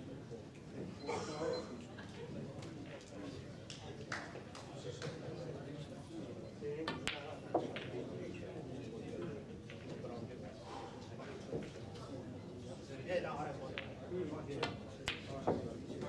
I'll get it, mate.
Both of those.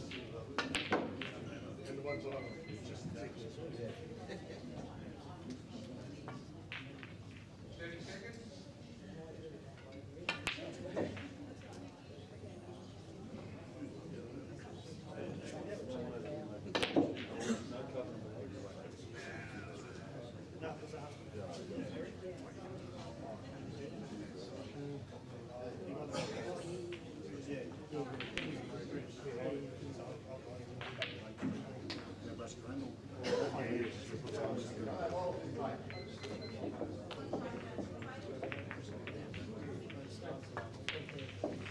Yeah, no, they are.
Second visit.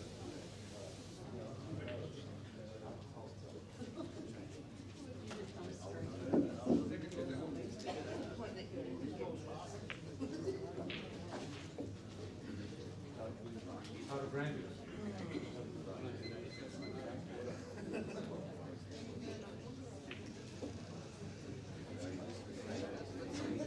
Women's singles, table 8.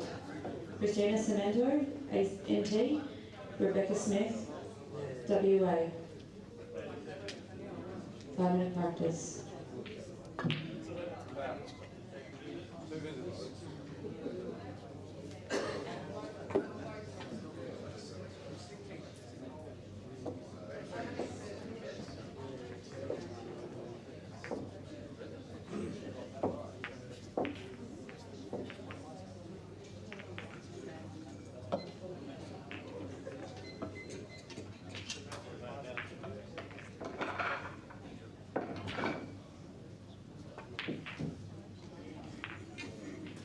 Good try. I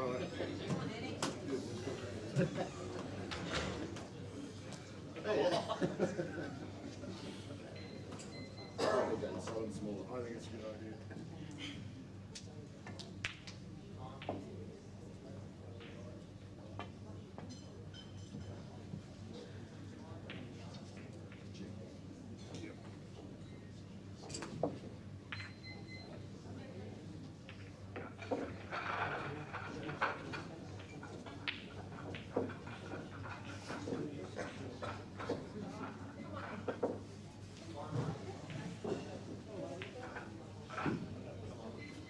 Second visit. Could be weird.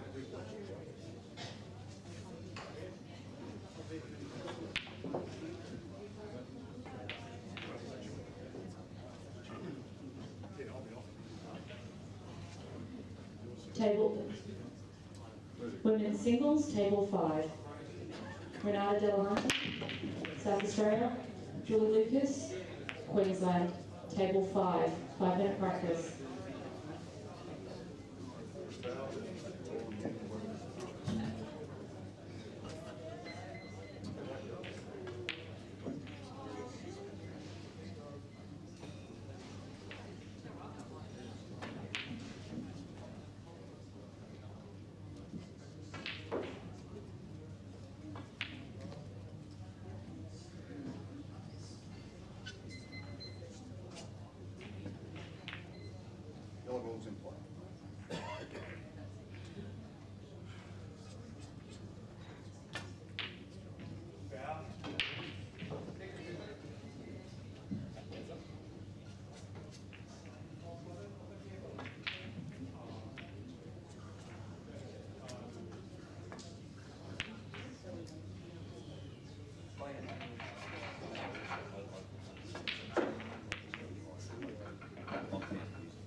Shot, Jimmy.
Change over on table 8.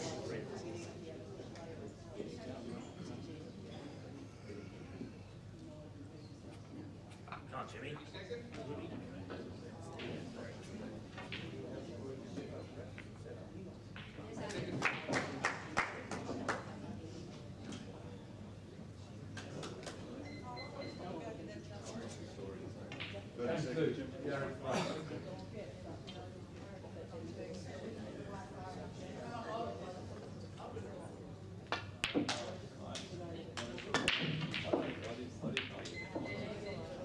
Well potted. Come on, Jimmy.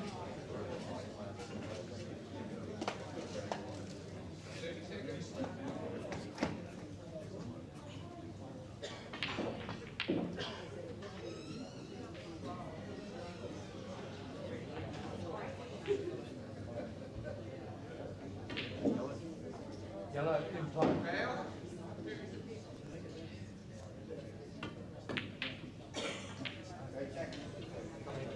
Come on, come on. Come, Rick.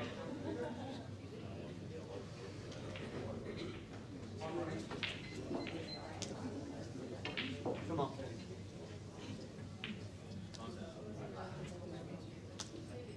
Change over on table 5.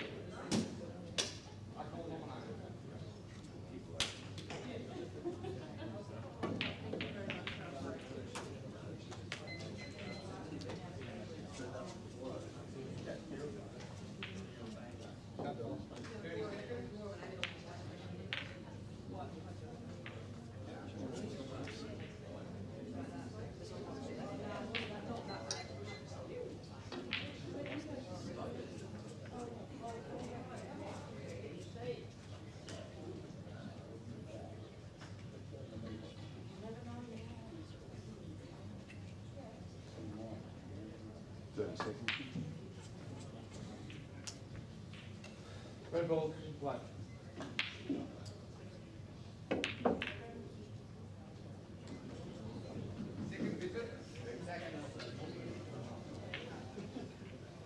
Not touching. Come on, straight. Come on, mate. Masters Singles, Table 11. Peter Smith, Queensland. Steve Lees, Queensland. Table 11. 5-minute practice. 30 seconds.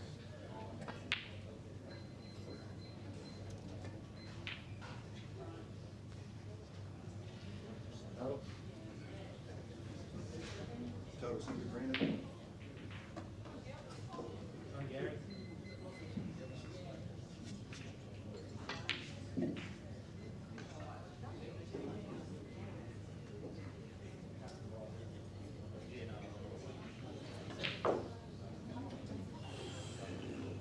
Seconds.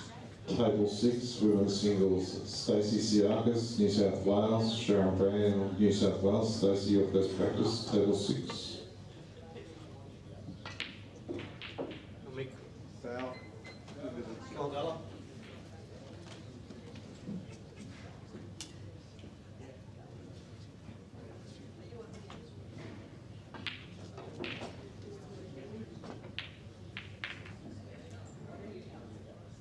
Come on.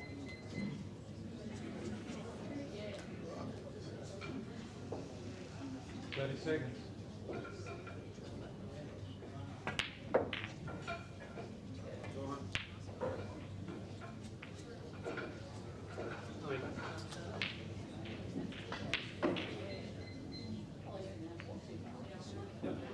Second, is it? 20. One back.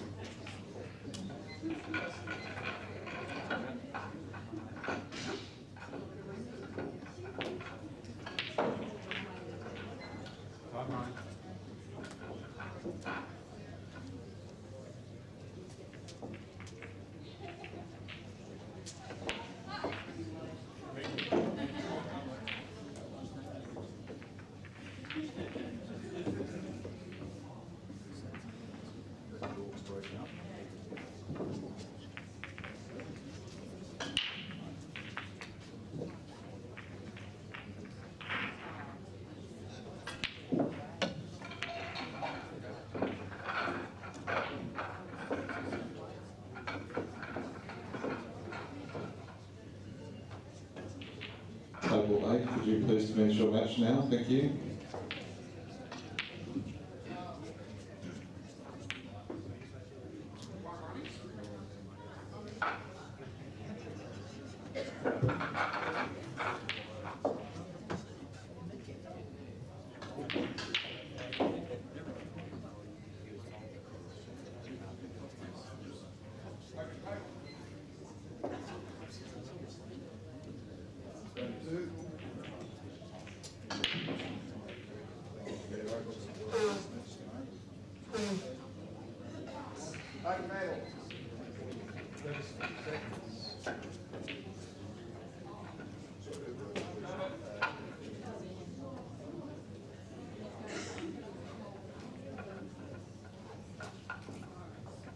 I would have been happy to do it. I don't know if you trust me.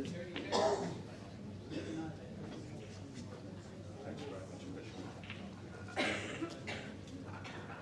Guys, in like.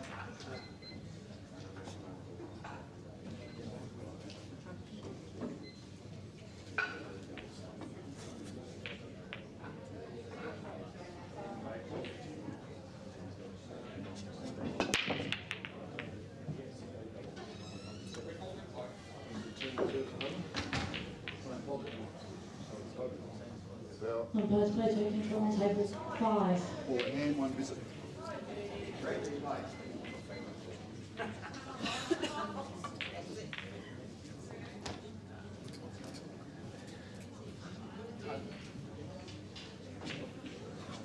Yes, no,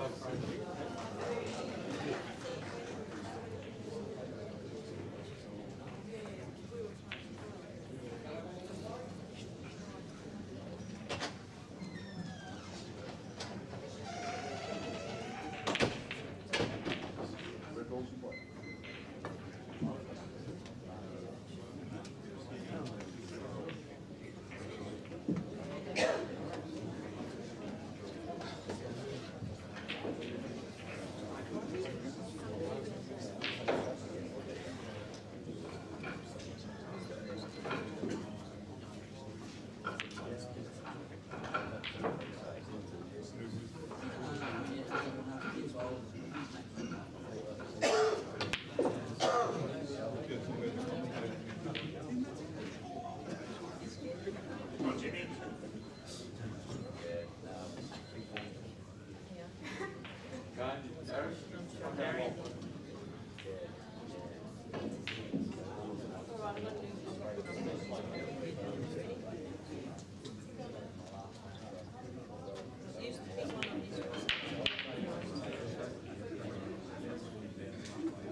singles. Table 12. Stella Kearney, WA. Amy Pinkins, New South Wales. Table 12. Table 14. Leslie O'Connor, ACT. Elise Mabbitt, South Australia. Table 14. 5-minute practice.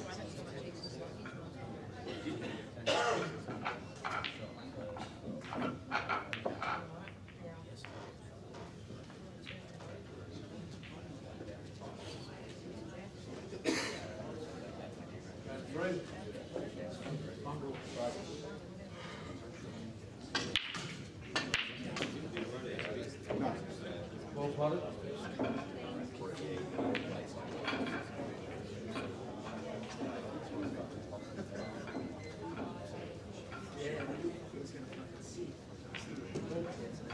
Red's nominated. Red ball's in play.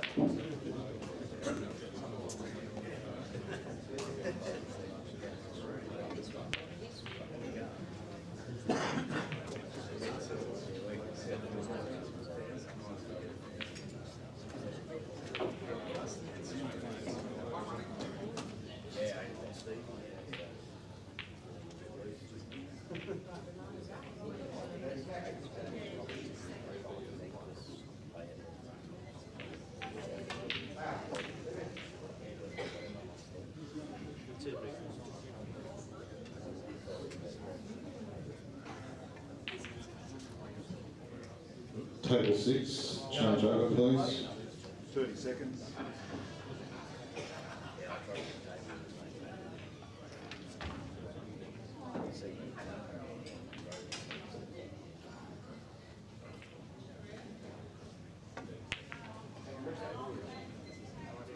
Greg Norman. Go on, Jimmy.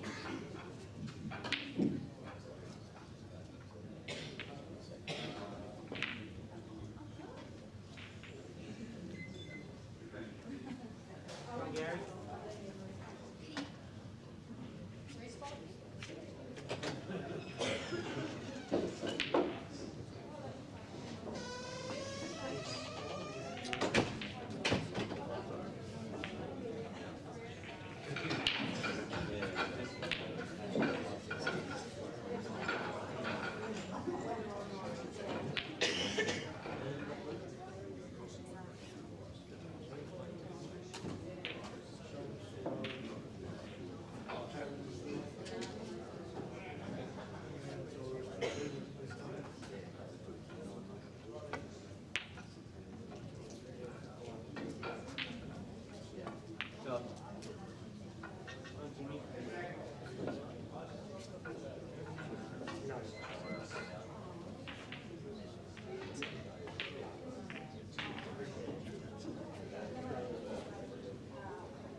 Nice, Gary.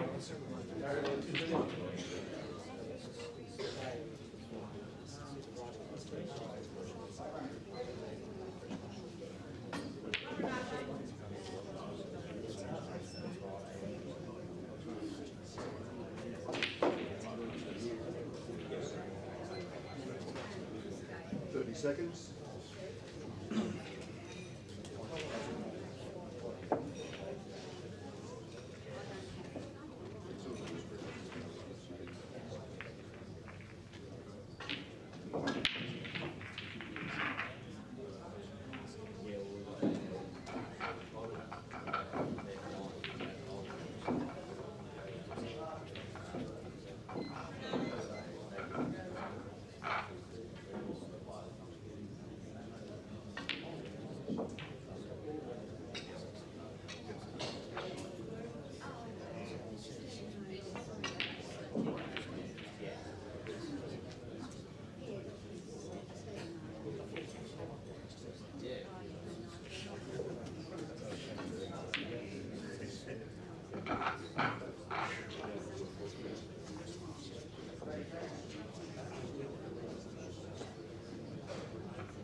Nice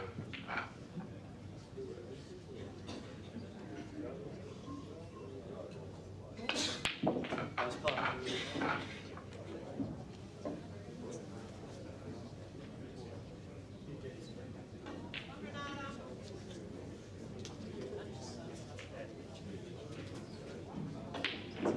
Down to 4. Eric strike. Come on, I'm going to say.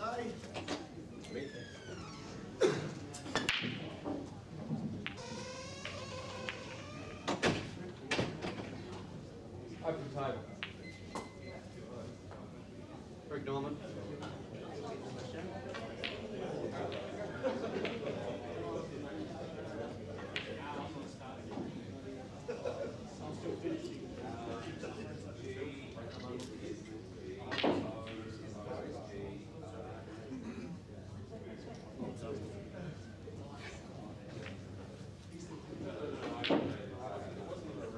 No. 30 seconds. Red ball, 25.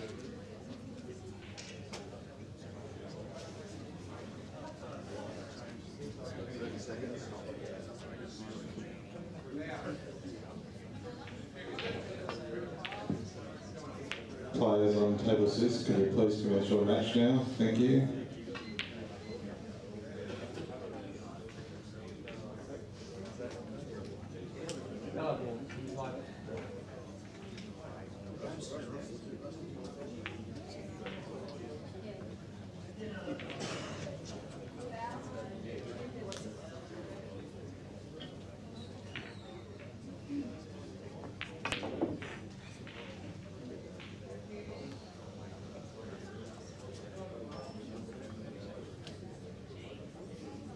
Come on, Mick.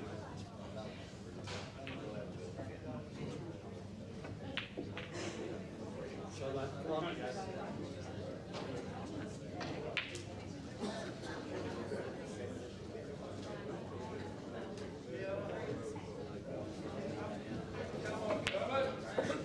Shot.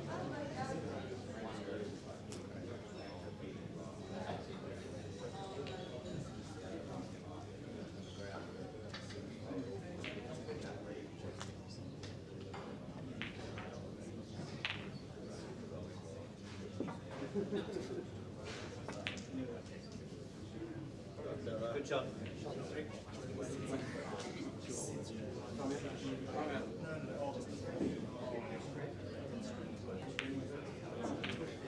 Come on, come on. Try and run it.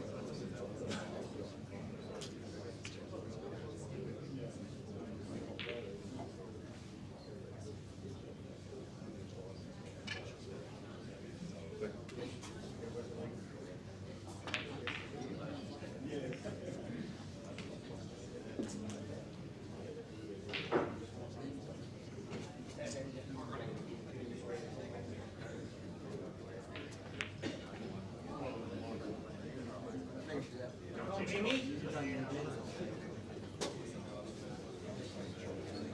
Red ball.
Nice out, mate. Game, come on, bro. 2 games off. 50 seconds.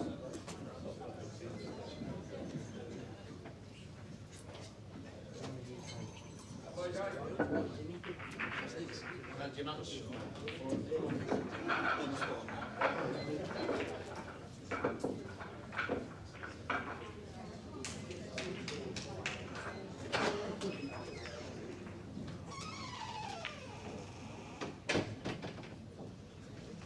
Is there any available umpires in the room? If they could please come to the desk.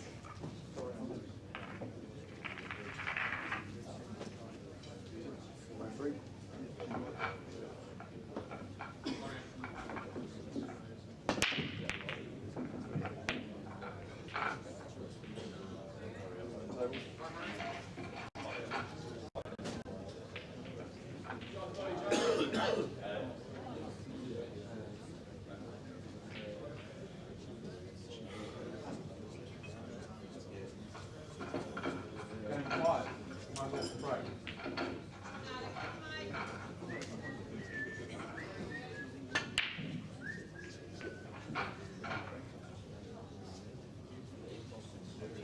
Open table.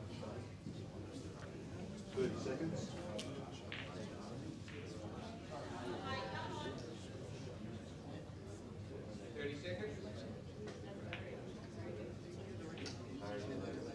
No balls in play.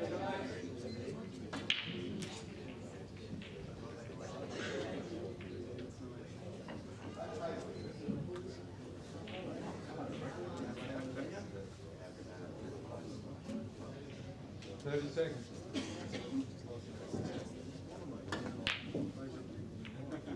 Nice, well done. Yellow balls in play.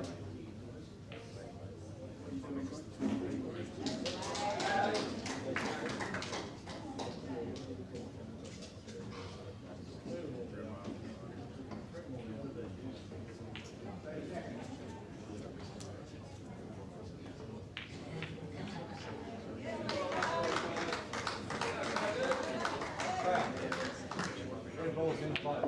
2 minutes.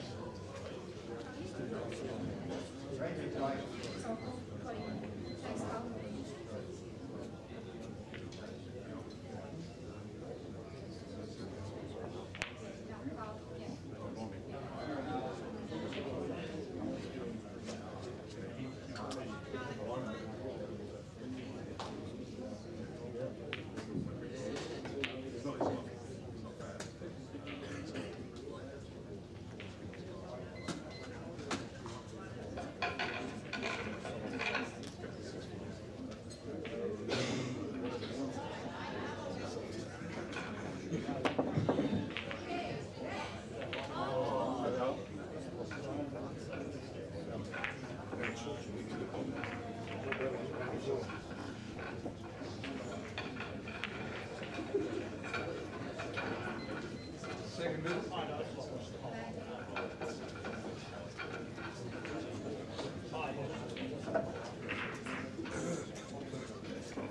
What do you think about it?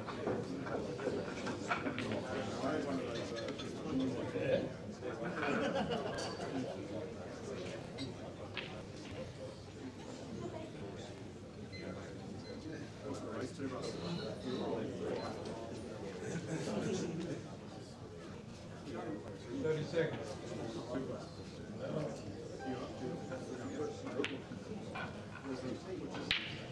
Oh, you can make seconds.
ball's in play.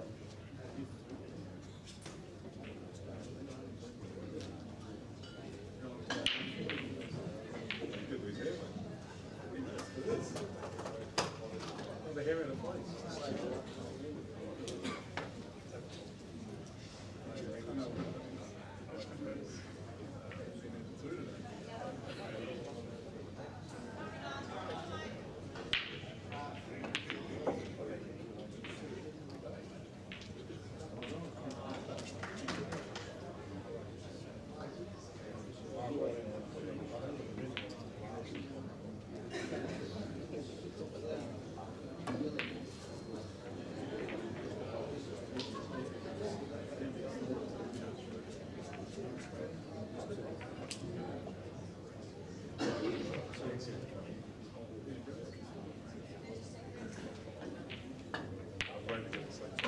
Wow. 2 minutes. 30 seconds.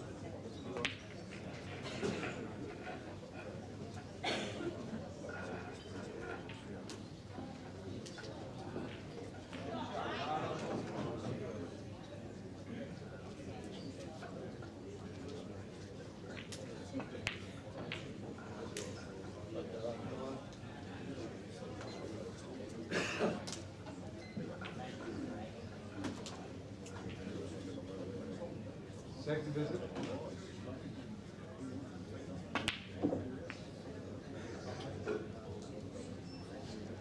Coming.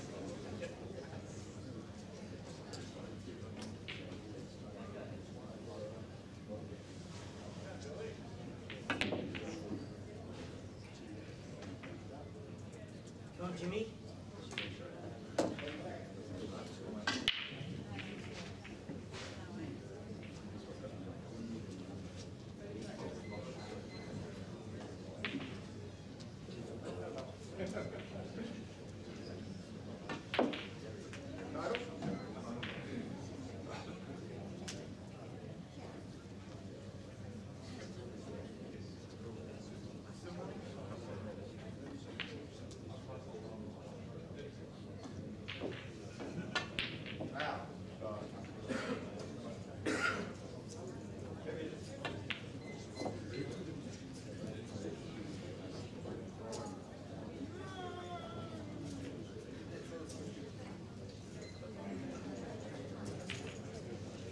Time. Mongrel.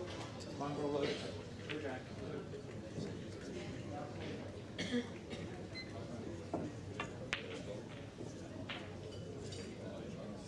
Come on, Jimmy.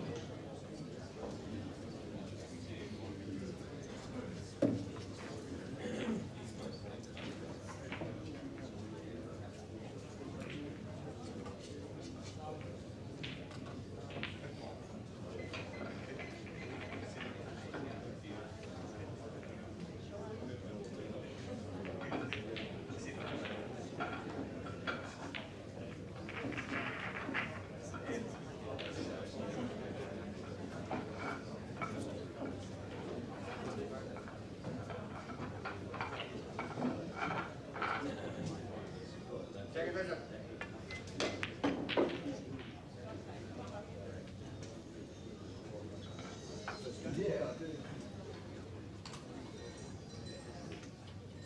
Come on,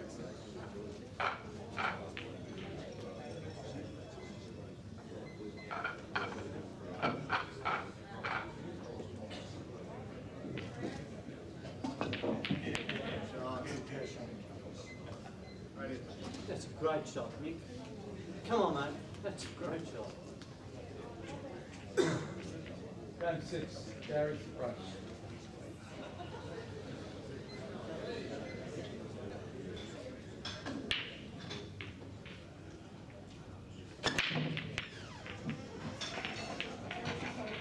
Big out, mate. Over.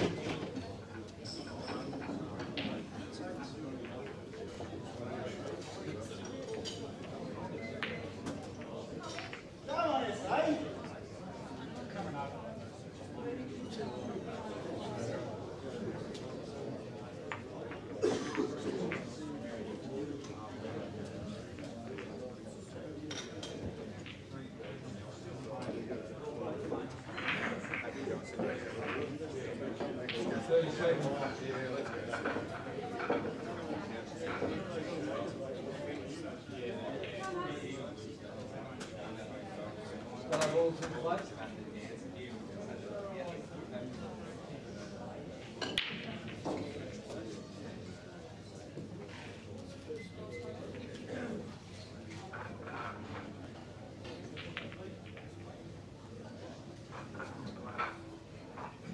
James.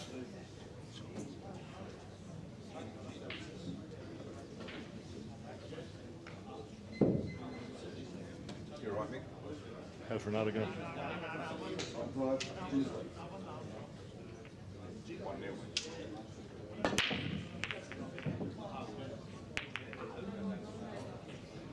Over table.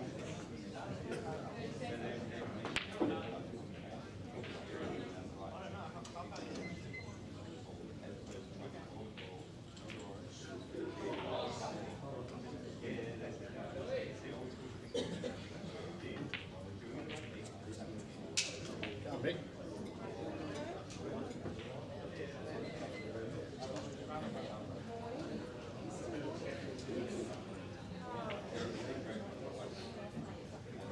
Seconds.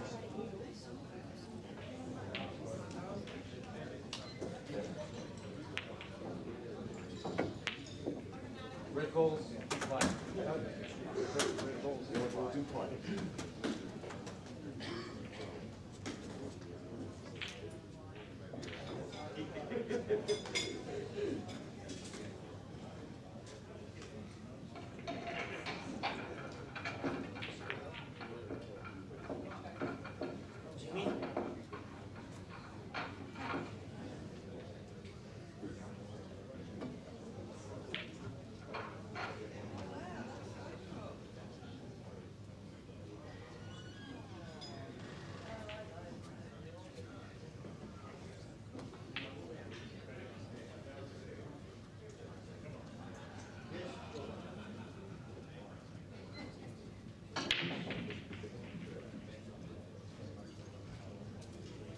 Seconds.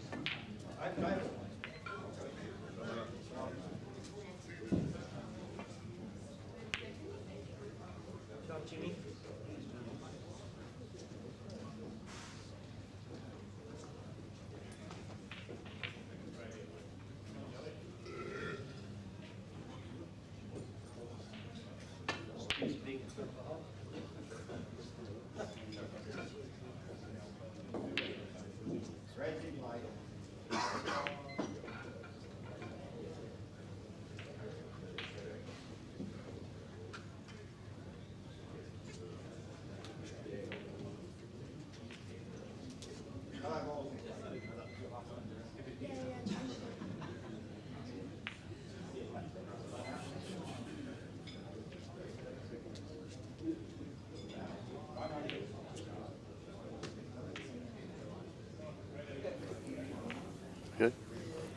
Okay, we've got Jim Reen and Michael Hunty here. 2 apiece. Best of 9 in the last 16 of the Masters Singles for 2015. It's been an interesting match so far. Mick got off to a good start and Jimmy's fought his way back, so we're locked away. 2 pretty close mates playing each other, and it's always interesting when you play your mates at this level. Jimmy's just put no one over the hole, trying to get a little bit of control at the top of the table.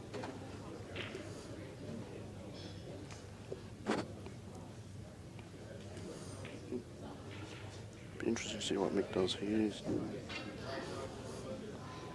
Looks like he may be even going to just lay this one up, I reckon. Yep, good shot.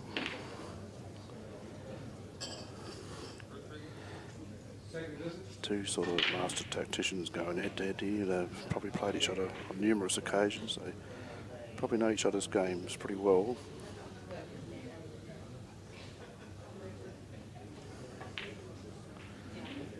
Jimmy might be looking at giving him 2 shots here and try and make it hard for Mick.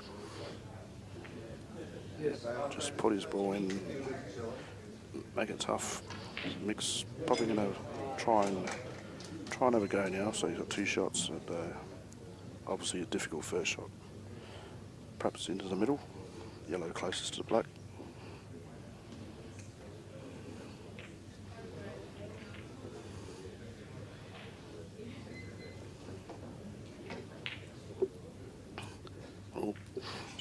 the jaw. Makes it tough now because he needed to pot that to keep his 2 shots. That yellow near the red is going to be pretty tough to go game from here. May look at trying to regain some control up this end somewhere.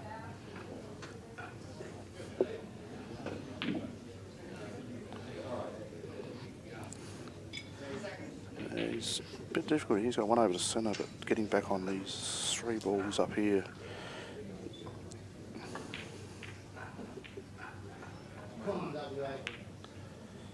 Yeah, he's just bumped that one out, so he can use that to remove the other one at a later stage. It's quite a good shot he's played there.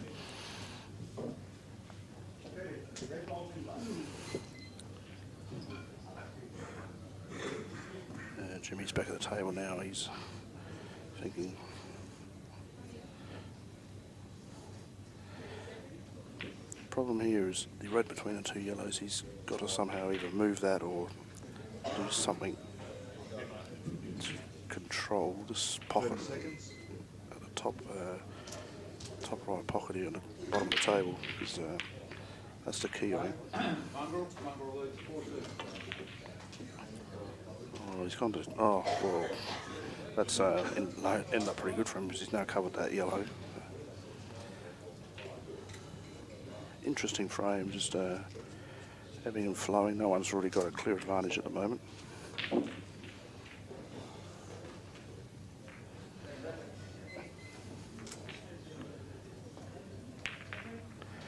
Mick's giving him 2 shots here, so I don't know if I would have done that because he's given Jimmy 2 here. He's given him an opportunity to get that red out of here now.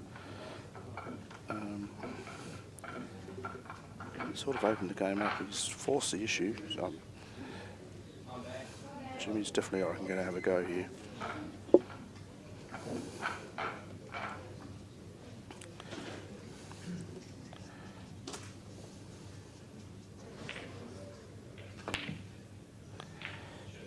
Yep, I thought he'd play that. There's a chance of that either going in off the red there or off the yellow onto the red, but he's got them all out now, so he's a possibility to run this rack.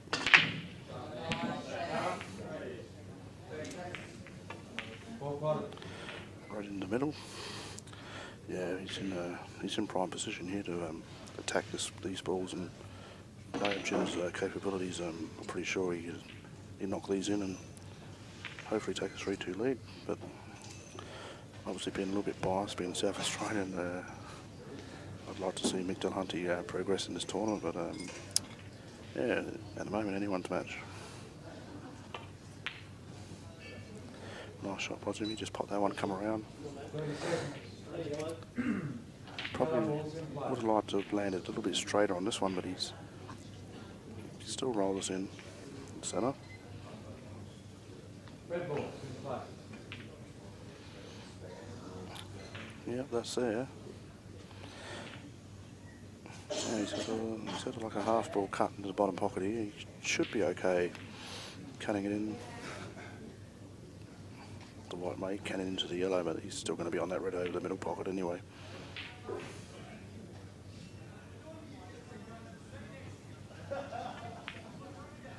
Oh, he's gone past it. It's just dropped in off the jaw. Come on, Jimmy. Now,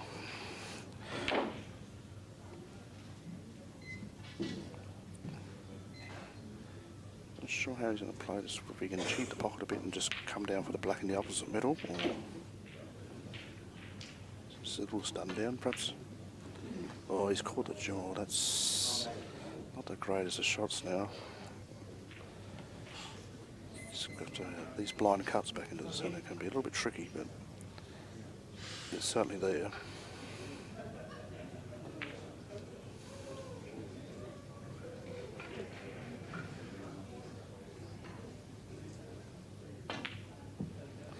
Well, like I said, it can be tricky, and he's undercut that, and now give him Mick the chance.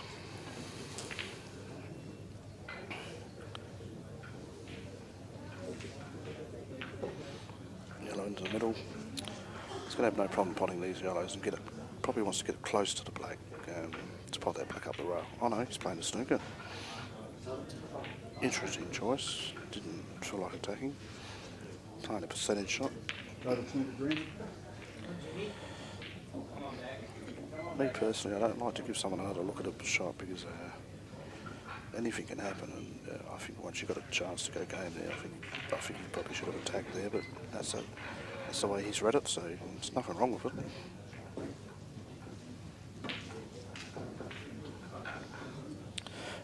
I think looking at it from here, I'd say he could pass that yellow and come off the rail and hit the black, but the problem is he doesn't want to leave the black like in a position. I know he maybe come out a couple, 2 or 3 rails. You try and get wide and behind the black.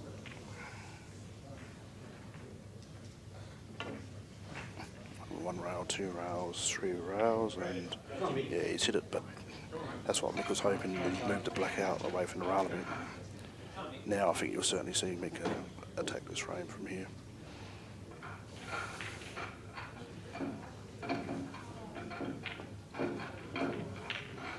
Oh, he's taken that yellow.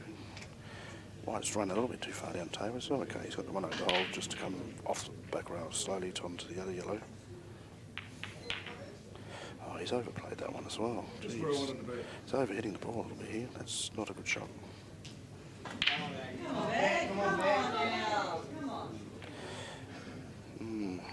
That's not going for the pot again. It's playing us. Well, in my eyes, that's poor. You know, he had 3 balls there and should have done a lot better than that. Keep giving a fellow like Jim Wren opportunities like this. He's going to take full advantage.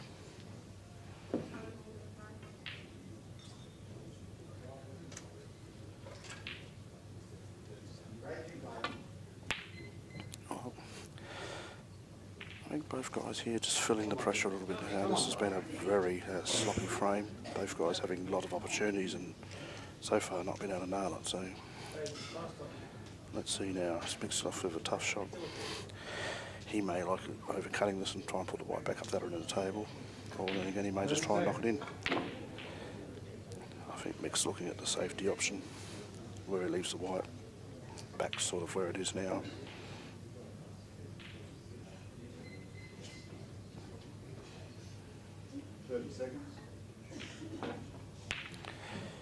Well, he nearly potted it, but like I said, he's put it back around that way to make it tough for Jimmy again.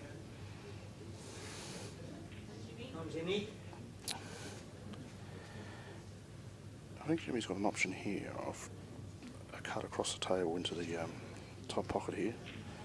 White will probably come off the jaw.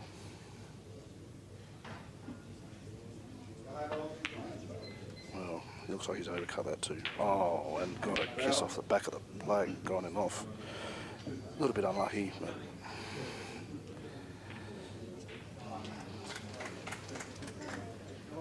oh, you're not going to get better opportunities with this. 2 shots.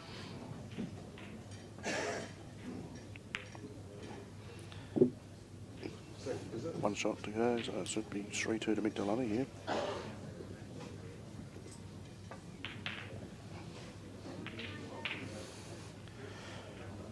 Well, both players would probably be ruining their that game. Mick's got away with it, but very fortunate. Both players had numerous opportunities to win, and yeah, in the end Mick gets it, so it's 3-2 to Mick. Speaking too loud, that's right. That was a poor frame.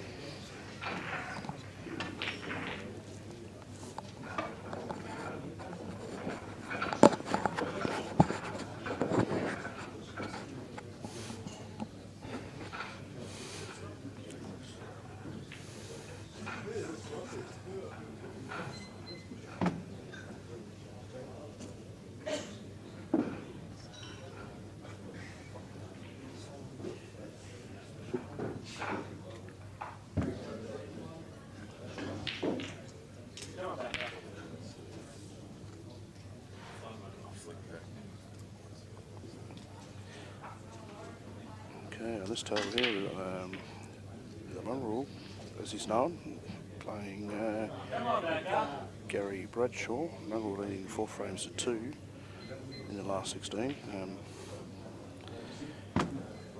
Seen Mungall player for a long time, been a long stalwart of the ACT Open team, been coming to Nationals for a long time, and yeah, great guy.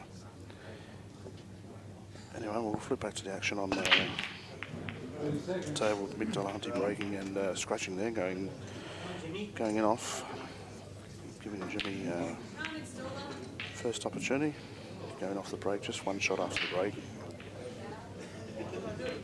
Most people, I suppose, who aren't back home or watching this wouldn't know the rules, so I probably don't have to describe that too much. Jimmy Reen, what can he do?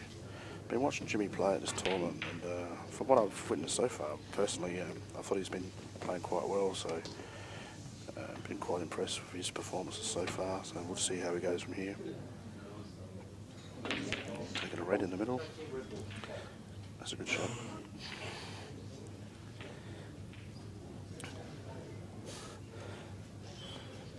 Probably not an easy table here to go out from. The balls are not exactly placed where you'd like them. Jimmy's quite a good tactician though, so I'm sure he'll be trying to perhaps play this one sort of as an in or over shot. If he doesn't go in, it covers the yellow. If it goes in, I'm sure it'll come down this end. Play something similar down here.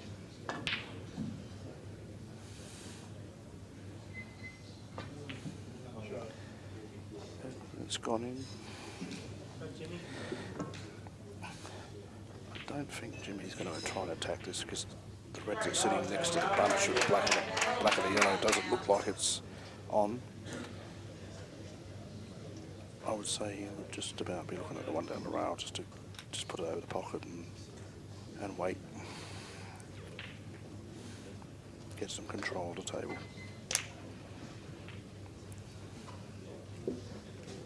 Just watching here that his shirt down doesn't touch that yellow in his sleeve. Yep. As predicted, that's a good shot. Now Mick's back at the table on the yellow balls. Jimmy's hasn't left him much, so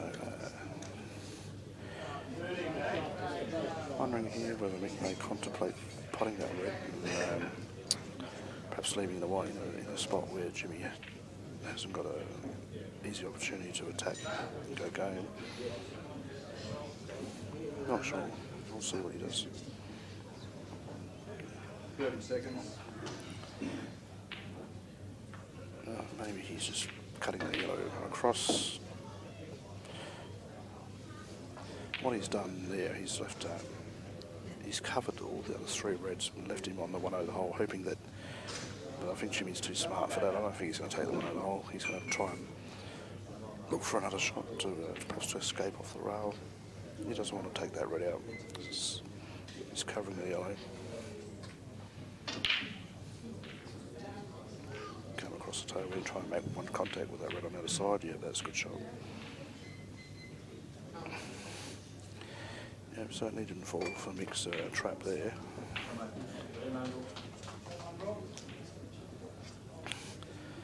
Now Mick might look at moving this yellow here by the red. You just can't leave balls in those positions for too long because he's tried to push it over the middle pocket. Hasn't quite gone far enough.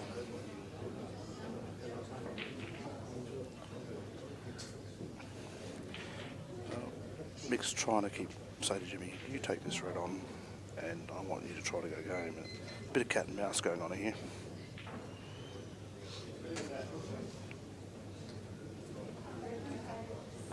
And Jimmy's taking this red down the bottom. That's actually an excellent shot. He's fully covered that pocket now. He's got 2 reds covering 2 pockets, and certainly Mick's in a little bit of trouble here. Jimmy's got good control, so Mick's trying to do something positive.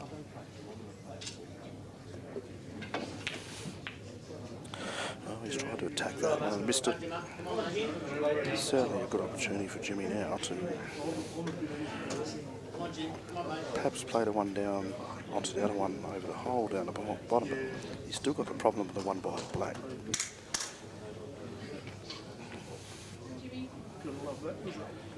How he can get onto that or knock it out, that's the key to this frame.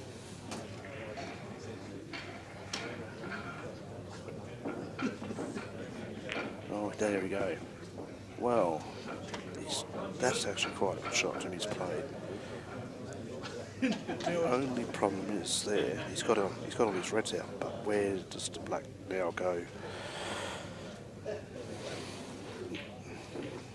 That's what Jimmy's looking at. Where can I get on my last red to get onto that black?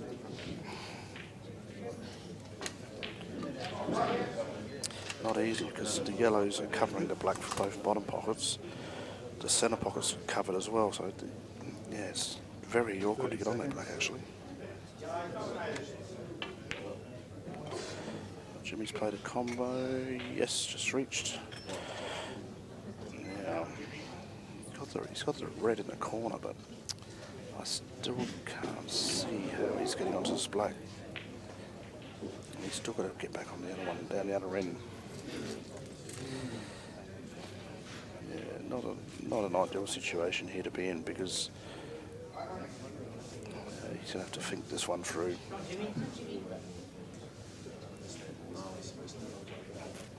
Jimmy may decide just to perhaps put this red over this bottom pocket because honestly I can't see how he's going to go game from here where the black is.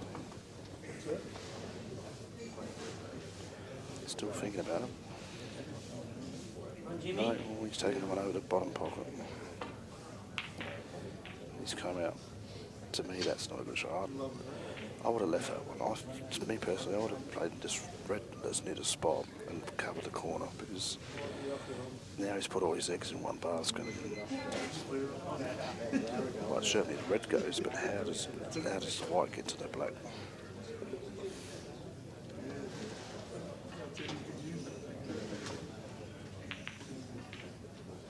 Well, it's not the worst shot in the world. He's covered the hole fairly well.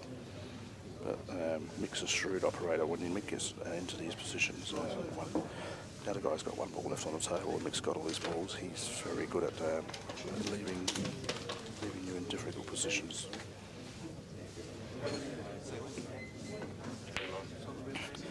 He's played the pot there. That's a good shot.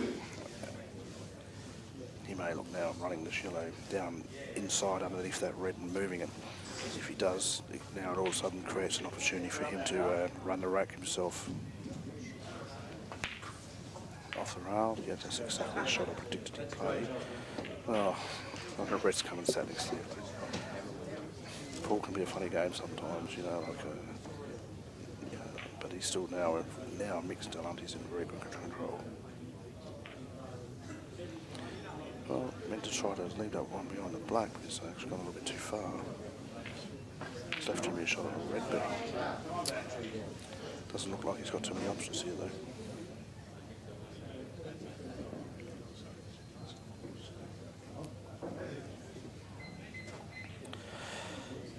Yeah, you have to get his thinking cap on here because looking at if you can come off the rail somehow, put red in the middle. I don't know if that shot's available.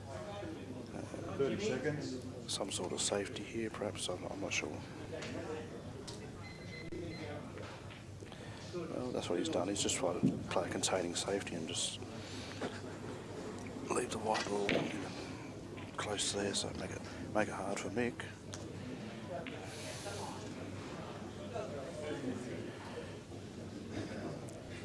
I wonder if Mick's. I don't know if he's considering a double there on that yellow or not. Back into the middle pocket, or was he just looking to play a safety?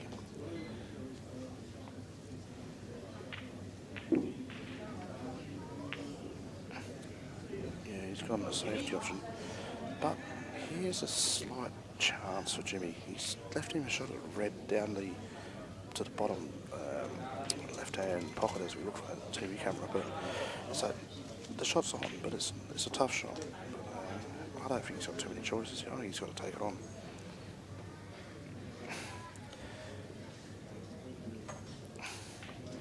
then he's still got the problem because even if he pops it, he's probably not going to finish on the plate. I'd be very surprised if he somehow manages to land on that. Well, there you go. That's in. Like I said, now the problem becomes the black. As the black doesn't pass the yellow's blocking it for their corner pocket.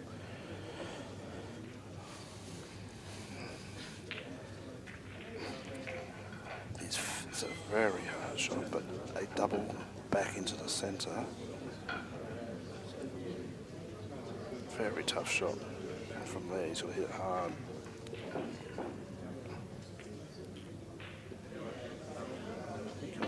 Rail hand? Wow, jeez. I thought he would have tried a back double on that black there, but no, he saw something else. But now he's given Mick a huge opportunity here. I would expect Mick Hunty to knock these in and go to 4-2.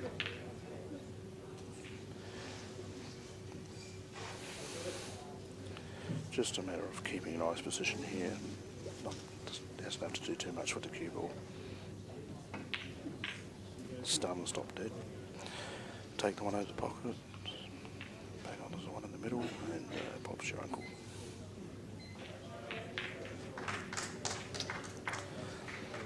Yeah, he can just do a little soft stun and leave himself pretty much directly behind the black. Oh, just ran forward a little bit. Perfect, straight black, straight in the corner.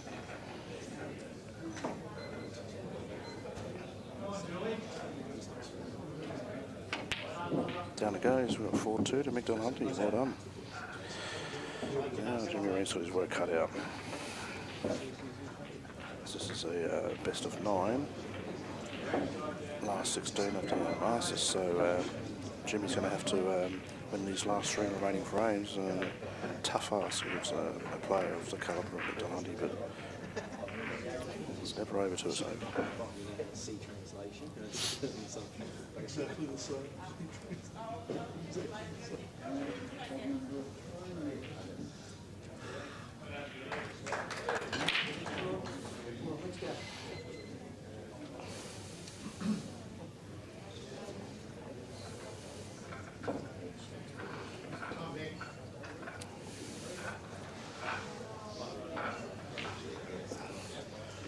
Tell you something, never count anyone out. I know watched Jimmy play for a long time at Nationals over the years, and he's a real doggedy, fighty sort of player, and he's definitely capable of coming back. So Mick's got the scoreboard pressure now at 4-2, so let's see what happens. Jimmy Rand to break in the 7th frame. It's a good break, balls have gone everywhere. Red ball down.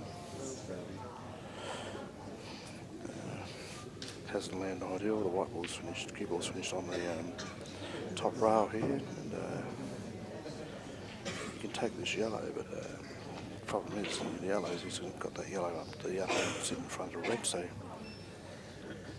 yeah, he's a bit stiff for that break because the reds are probably the ideal balls, but he hasn't really got an easy first starting ball. Yellow ball's nominated? Oh, he's nominating the yellows. The yellows are nicely spread, except for the one that's still the other end. He's taken the reds. Gone for the cross double. Not too bad, just finished over the hole. Looks now on the yellows.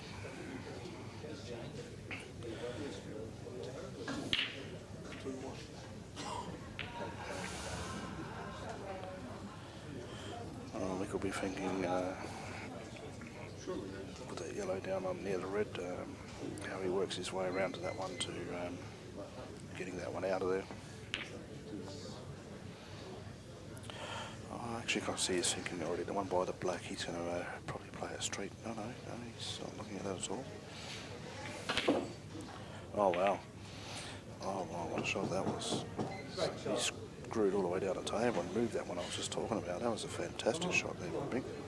Round 9. A little bit stiff actually. It could have set up a bit nicer, but he's decided at 4-2 he's going to sort of attack this frame and table 3 and 4. Please be looking aware at of a the combination singles shot here. around those tables. Home team I'll tell you what, practice. this is an excellent shot as well. Oh, Mick, that was superb. 5-minute practice. He's just created a pot out here from nowhere now. He's only got one difficult one left in the centre pocket there, which will double if he lands in the right spot.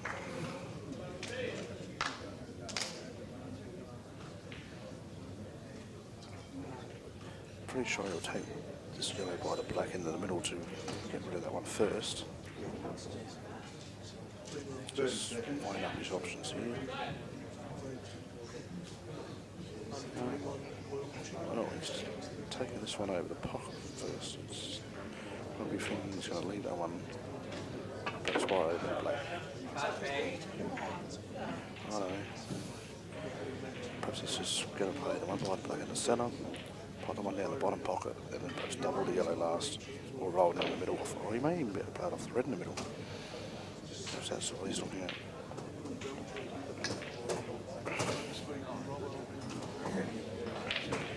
Going right up with that yellow now. That's by his side roll.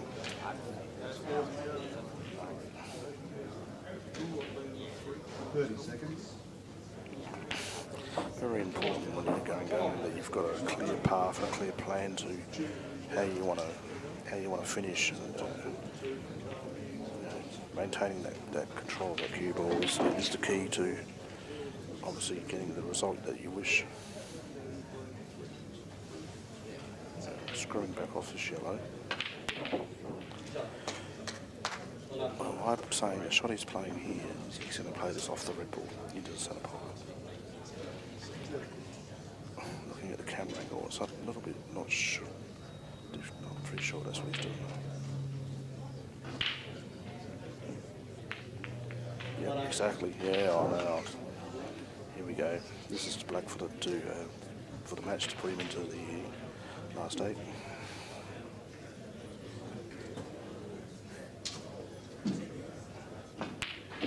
Oh, and down it goes. There we go. Hunty through to the last 8. A really impressive last frame there. Great pot out. Cheers from some of the crowd there. Russell Hilton and a couple of boys watching. Steve, Stacey, a few of the boys. So yeah, great effort there from Mick. Jim certainly had a couple of chances early, but overall Mick too strong and through the last 8. Well done, Mick Hunty.